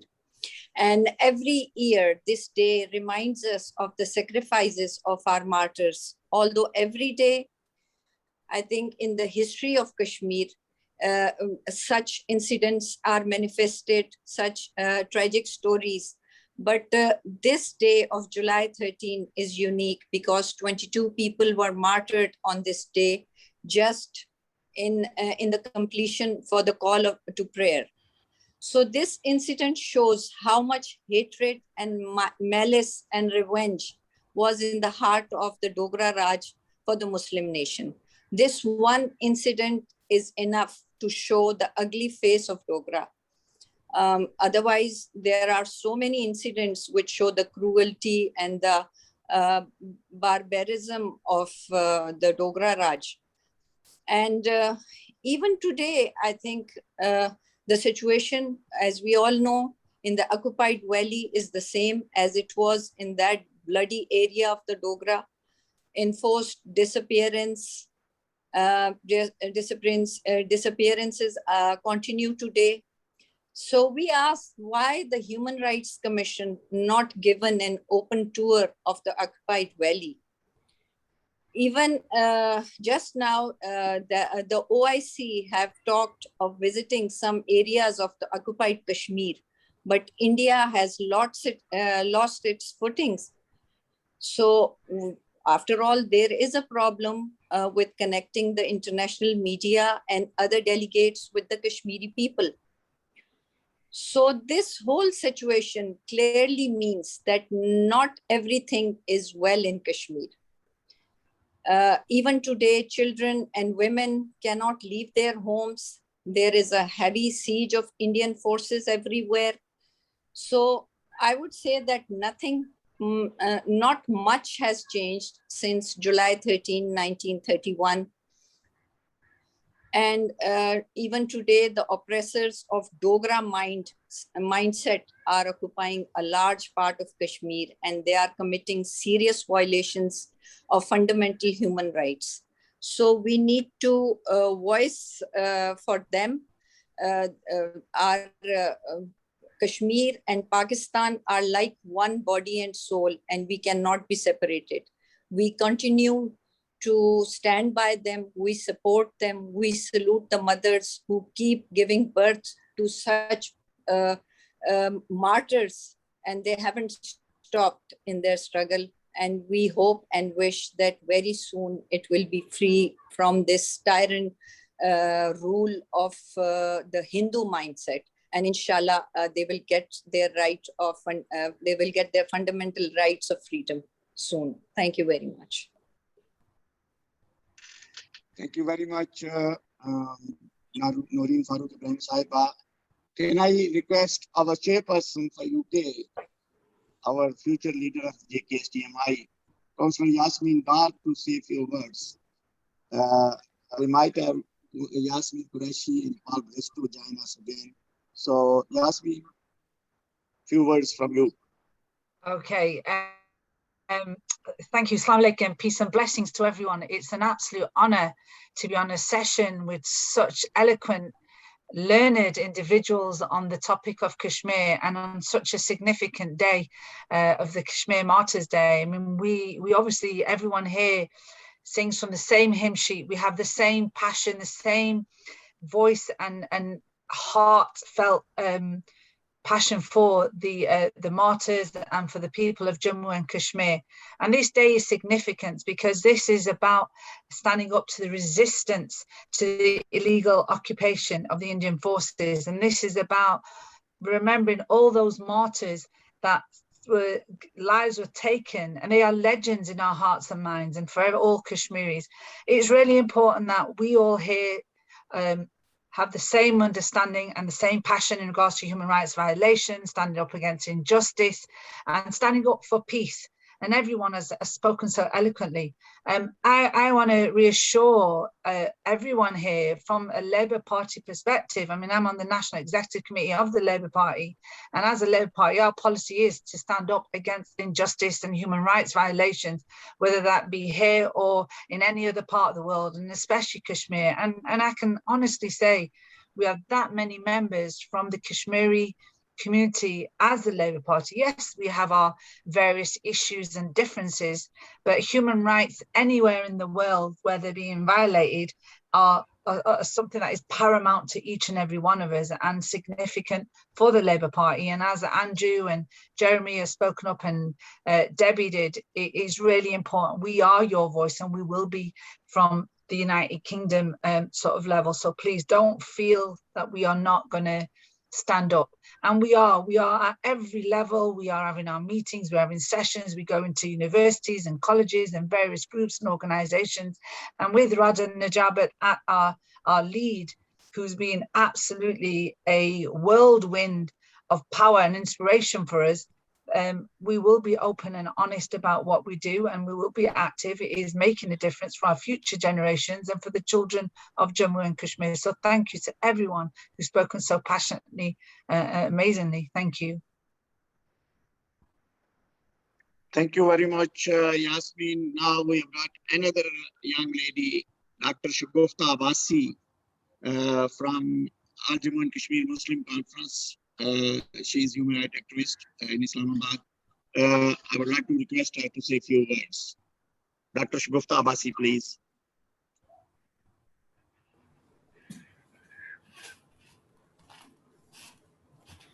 Bismillahirrahmanirrahim. Assalamu alaikum. Already Sir Najabat introduced myself. Thank you, sir. I'm a clinical psychologist, human rights activist, and also I'm working with the UN work missing persons. I feel I can understand and feel misery of and pain that persons who are victim in Kashmir, they feel security and they feel basic rights. Some people around the globe rise as slogans of human rights. Some comparatively living in peaceful environment demand rights of women. However, you thought about an oppressed land called Kashmir, where the oppressive have not even left a teenager boy unharassed. I think you can guess the security and safety level of the women in Kashmir. Hundreds of boys and men have been made important by giving them electric shocks in custody. Few days ago, many Indian Army personnel took a teenager girl and harassed her sexually in Bandipora district of Kashmir. Soon after the circulation of the news, her father was concerned and warned by the Indian Army to take the case back. No doubt, the women don't enjoy their rights in many countries around the world, but the women in Kashmir cannot even breathe openly. I request World Human Rights authorities to conduct a survey of psychologically down women in Kashmir because of the atrocities of Indian government on them and their sons and brothers. You will definitely conclude at 80% women and teenagers suffering from mental health issues because of the invisible environment they have been given by the government of India. Women are either harassed individually or just by torturing their men. The thousands of women have been left upon the mercy of unfavorable weather conditions because their only bread earners have been put in jails for years. What about those sisters and mothers who have their brothers and sons in jail and they have not seen them once in a year, and their kitchens are deprived of the food and fuel? Women rights can be sought in a state where men enjoy their basic human rights. I think the situation is quite different in Kashmir. Need worldwide protest and peaceful walk. It's request for my side. I'm living in Pakistan. I'm living in peaceful. I'm feel very happy there, but I feel misery and pain in Jammu and Kashmir. Please concern this. Thank you, Islam.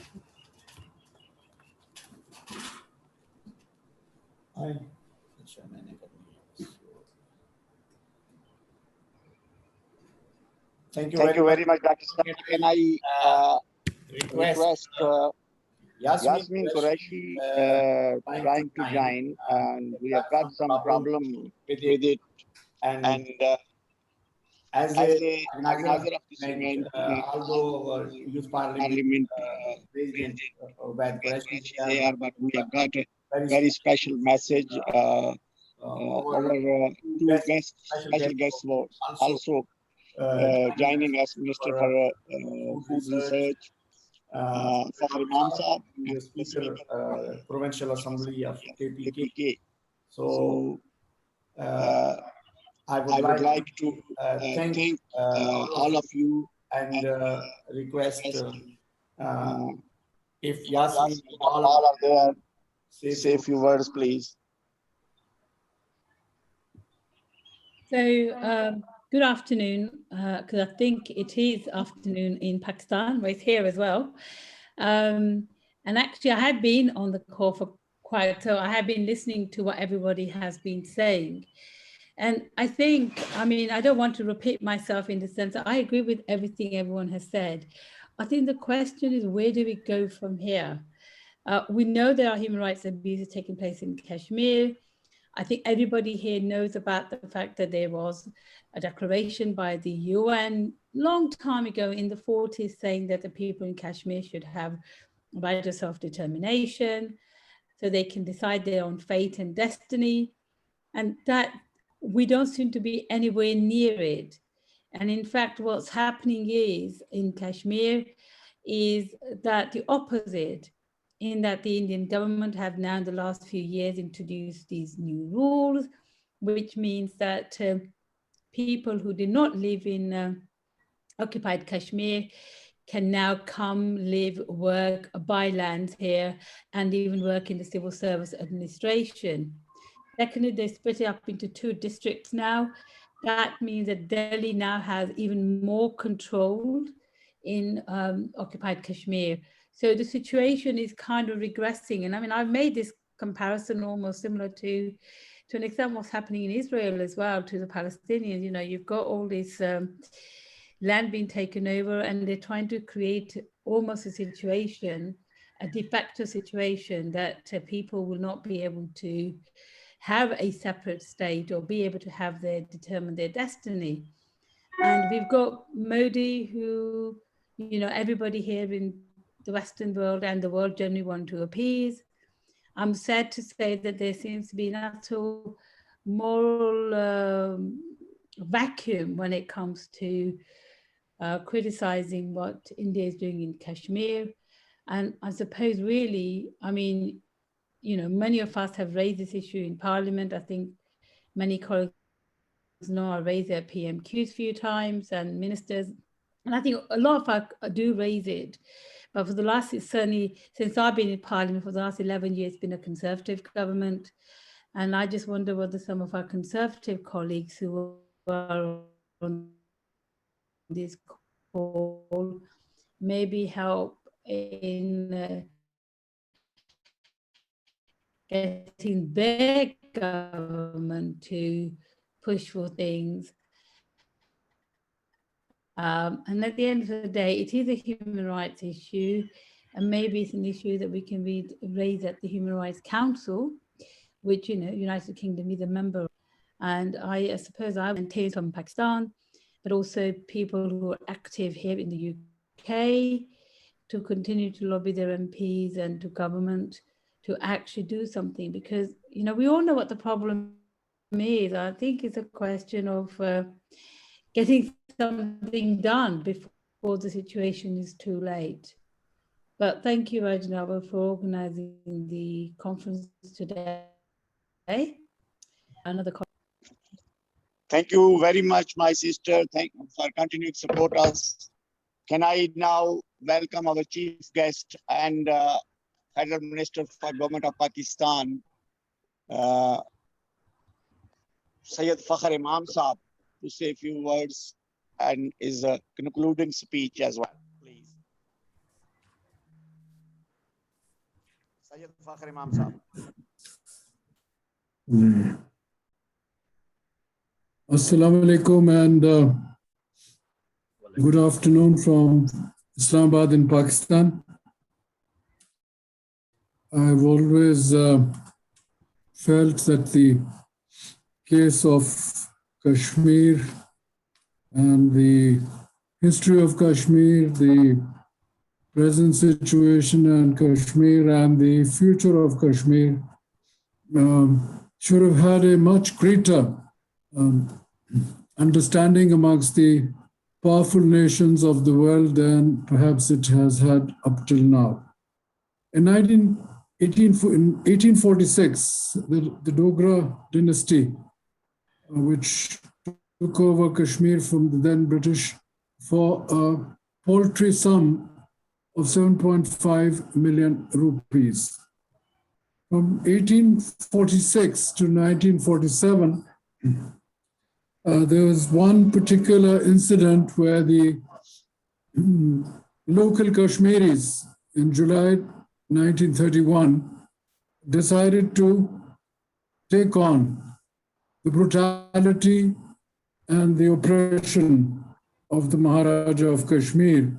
And they showed their grit, determination, and courage when they went to witness the trial of one gentleman called Abdul Qadir, who was being tried for sedition. The Dogra administrator at that time decided to open fire on these young Kashmiris. They took all their bullets head on and that day. And that martyrdom started the resistance movement in real terms against the inhuman treatment which was meted out to the local Kashmiris by the then Dogra rulers. In 1947, when partition took place of the subcontinent of India, Kashmir was one of those three major states which did not decide on the 14th and 15th of August 1947 either to opt for Pakistan or India. The other two were Hyderabad and Junagadh. The Kashmiri Maharaja did that. There was an uprising and some tribal people had entered Poonch and were close to the valley in Srinagar, and under mysterious circumstances, the then Maharaja Hari Singh supposedly signed the instrument of accession on the 27th, 28th October 1947. That instrument of accession has never been seen, according to scholars who have said it in their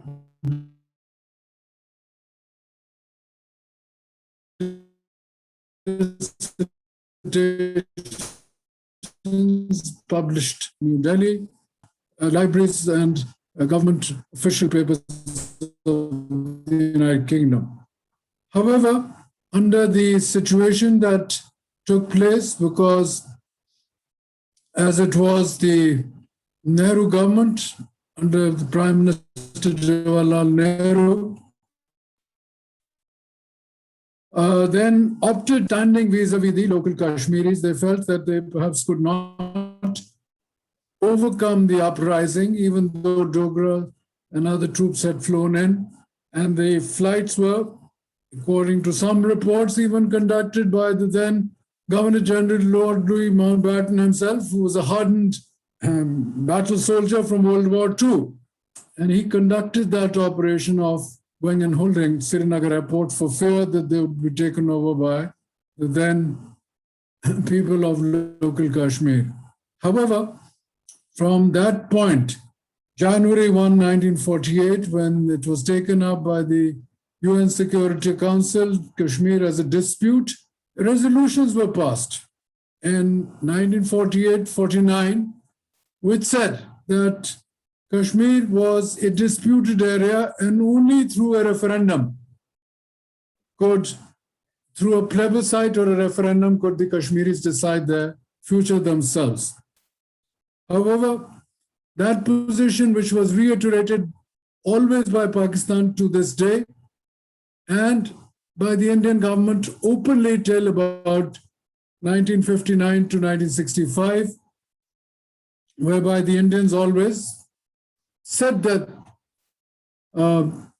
they were in favor of plebiscite referendum. But I think this was just a ploy to delay and hence not hold one if they could help it. 65 war took place, 71 war took place, and then there was a major upheaval in Kashmir in 1987-88, whereby the Kashmiris on a large scale rebelled against the then Indian government in Indian occupied Kashmir. And what transpired in effect was that for 5 years there was total turmoil. In fact, if one goes and reads the times of that in those days, it was felt that it may be difficult for the Indian troops who committed atrocities across the board, rape of women, killing innocent people at random, and trying to terrorize the people of Kashmir. There was no such thing as human rights, upholding of human rights. In fact, if anything, it was travesty of human rights in the extreme. And hence it went on, but then things stabilized until 2016, when Burhan Wani, a youngster, took up cudgels with the then Indian government, and he was brutally then murdered. His funeral, which is unprecedented in Indian-occupied Kashmir, where nearly 300,000 people, according to independent observers, turned up. And then from that day till today, we have seen the Indian-occupied, illegally occupied Kashmir, which has seen total turmoil. And tragically, as I said, the international community, by and large, has not stood by the suffering Kashmiris. They have sacrificed from 1987 till today. 97,000 Kashmiris have been martyred, killed in facing oppression by the Indian army. And then when what transpired on 5th of August, 2019, where Kashmir was downgraded. Initially, Kashmir had, when Abdullah and Nehru decided, a constitution for Indian-occupied Kashmir was brought about. They had elections in the state legislature, and they went on doing things in their own way. However, what transpired then later on was that the BJP government came into power. They came into power specifically for a purpose. The BJP philosophy, which was set in the 1930s, they say they were fascistic. They were in every way people who believed in total oppression of all that did not belong to the faith, Hindu faith, the Hindutva philosophy. Godse was the man who killed Mahatma Gandhi in 1948, card-carrying member of the then RSS, which later on became the political party which is in power today. When Indira Gandhi was assassinated in 1984, the then Congress got 401 seats in Lok Sabha, and Indira's son became the Prime Minister of India. BJP only got 2 seats in them. Fast track right up to then recently 2014, 2019 elections of the Lok Sabha. The tables had totally turned. BJP got 330, 340 seats in Lok Sabha. Congress became a small party in comparison with only 50, 55 seats in the Lok Sabha. But then we saw Modi completely turning a chauvinistic, fascistic, and trailing a brace of destroying whatever he could. 900,000 troops today occupy Kashmir. It's 2 years down the road, and he's not been able to succeed in any way, even though he invited a few Kashmiri leaders who had been chief ministers under his watch. But despite that, he could not get the kind of response that he wanted. And we saw with the 5th of August that the Jammu and Kashmir were then downgraded to become union instead of being states. And that has completely changed the whole context of the Kashmir movement. And now we can see that even though the United Nations Human Rights Council in Europe twice has passed very, very, very strong resolutions in their annual report, both in 2018 and 19, whereby they said that all kinds of torture, murder, inhuman activities, atrocities have taken place, of rape, of kidnapping young kids and taking them to India and so on. But despite that, the international community, however, China came immediately to Pakistan's assistance 3 times after 1965. 3 times United Nations Security Council meetings were convened, thereby defining the moment that which Pakistan has held right from there till now, from 47, that Kashmir is a disputed territory. And it has been confirmed by these 3 United Nations Security Council meetings, even though they were held in camera, that Kashmir is still a disputed territory. So what Pakistan government and what the Indians initially themselves were by going to the United Nations had set in course has proved that Pakistan's point of view on this is now internationally acknowledged, despite what Modi has done. Modi has been trespassing all kinds of norms and values of any kind of civilized country. He has had this Citizens Act amended, in which 1.9 million Muslims in Assam, who had been there since 1971-72, have been deprived of their nationality. And then anybody who's not Hindu, whether they are Sikhs, they are Christians, Muslims, of course, who 12%, and we saw the pogroms when he chief minister in Gujarat, where over 3,000 Muslims were killed. And at that time, neither the United States nor the United Kingdom would give him even a visa to visit either the US or the UK. Now, being the Prime Minister of India, we would like to see, and as it is said, that on the one hand, there is justice, law of nature, and on the other hand is might is right. Tragically, the Western powers are still very much with Modi. As we have seen, they have formed this Quad, Japan, India, the United States, and Australia. But China has been very, very sure-footed in backing up Pakistan, especially on this Kashmir issue. Even the Russians came on board when they did not oppose the UN Security Council meetings. And we feel that now time has come, because the Kashmiris have made sacrifices perhaps unprecedented in the last 50, 60 years of the atrocities that have taken place.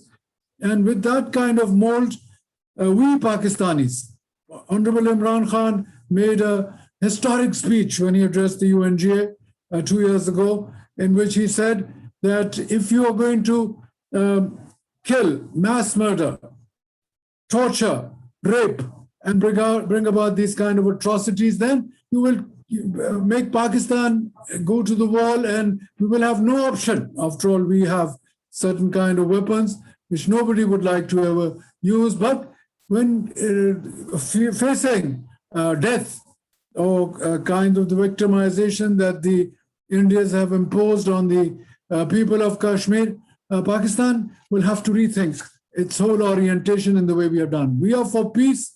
We wanted to have normal relations even with Modi when he came into power, but he from day one has shown a total bias, a total prejudice, and we have seen his close allies, Amit Shah and Doval, who only believe in bringing about a change and they have even registered 3.5 million non-Kashmiris. They want to bring about a demographic change in Kashmir, and over a period of years, they would like to then go for the vote. And now if that kind of travesty of justice is taking place, where human beings are being kicked out, deported, and new ones are being brought into the territory of Kashmir, no greater injustice could be done to the Kashmiri people. They are brave, they are courageous, and they will not ever give in to India's might and atrocities. With these words, I would like to pay tribute to all the leaders who have stood up and are still incarcerated, like Ali Gilani, Andriba, Asya Andriba, and Yasin Malik. With these comments, I would like to pay tribute to all the martyrs of Kashmir, and especially the women, children, older people, and young men who have stood up to India's atrocities. With these remarks, I would like to convey my gratitude to the organizers of this webinar. Thank you very much. Thank you very much, sir, for your contribution, your speech, and also your continued guidance to our organization and the work of Kashmir. Can I now request my President of Youth Parliament of Pakistan, Ubaid Qureshi Saab, to relay the message of His Excellency High Commissioner of Pakistan, Mauzam Ahmad Khan, who couldn't join us on Zoom, but he gave us a very strong message from UK. Please.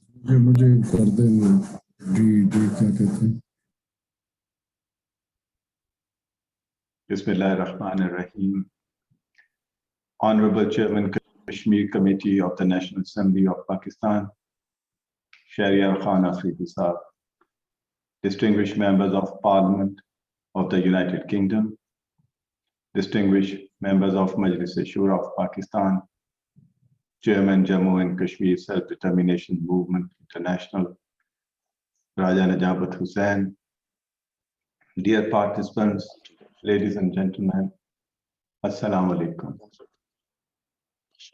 I'm greatly honored to be given the opportunity to address this important webinar, to mark a day and a tragedy that stands out in the annals of history. This day, some 90 years ago, on 13 July 1931, 21 innocent protesters were brutally killed by the forces of Maharaja outside the Srinagar Central Jail. Many remember it as an escalation in the long oppression of the Kashmiri people by Dogra rulers. Some call it the birth point of the Kashmiri freedom movement. Today, the Dogra Raj may be no more, but its oppressive practices are survived by an Indian occupation that is perhaps far more oppressive. Today, Indian illegally occupied Jammu and Kashmir is the most heavily militarized zone in the world. For every 8 unarmed civilians, there is 1 personnel of the Indian Armed Forces. 1931 is important because it hasn't really healed. It is important because it marked the beginning of a pattern of abuse that continues till this day. While time is supposed to nurse all wounds, in Kashmir, it has kept these wounds raw and the pain fresh. The tragedy of 30 July 1931 is being repeated across Indian illegally occupied Jammu and Kashmir with ever greater frequency. We have just observed the 5th anniversary of martyrdom of Burhan Muzaffar Wani, a youth icon and a symbol of freedom struggle, who was brutally killed by Indian occupation forces in 2016. Before and since, thousands of young Kashmiri men and women have lost their lives for the simple crime of uttering the word Azadi, freedom. Hundreds have been blinded by pellet guns. Thousands of unmarked dead bodies lie in mass graves. The horrific incident of Kunan and Pushpura, in which Indian occupation troops indulged in mass rape of women, of entire villages, still evokes trauma and shock. India's illegal and unilateral action of 5th August 2019 upended all commitments given to the people of occupied Jammu and Kashmir by India and by the international community. In the crackdown that has followed, its occupation forces have abducted youth, cracked down on journalists, and suffocated political activity of every hue. Over the past 2 years, it has sought to dilute Kashmir's distinct cultural identity. It has sought to stifle the economy and take every means of livelihood away for the locals. In blatant violation of the 4th Geneva Convention, it has been busy in altering the disputed region's demographic structure. Special rapporteurs of the UN Human Rights Commission have said as much. India's own civil rights group say as much. I ask you, if this is not genocide, then what is it? On this day, let us pay tribute to the heroic sacrifices of all martyrs in the path of the just and honorable quest for self-determination. Let us remember their struggle and draw inspiration from it. Let us also reaffirm their struggle and sacrifices will not be in vain. Pakistan has stood with its Kashmiri brethren and will continue to stand with them till the dawn of self-determination. I thank you for your attention.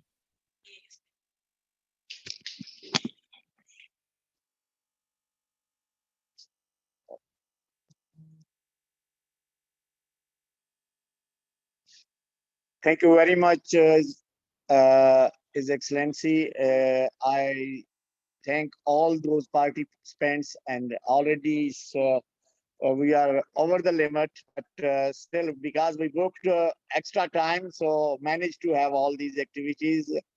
Thank you, Zishan. Thank you, Kanwal, Yad Kashmiri. Thank you, Bad Saab. Thank you, Kashif Kanwal Saab, and the institute where we are organizing this event.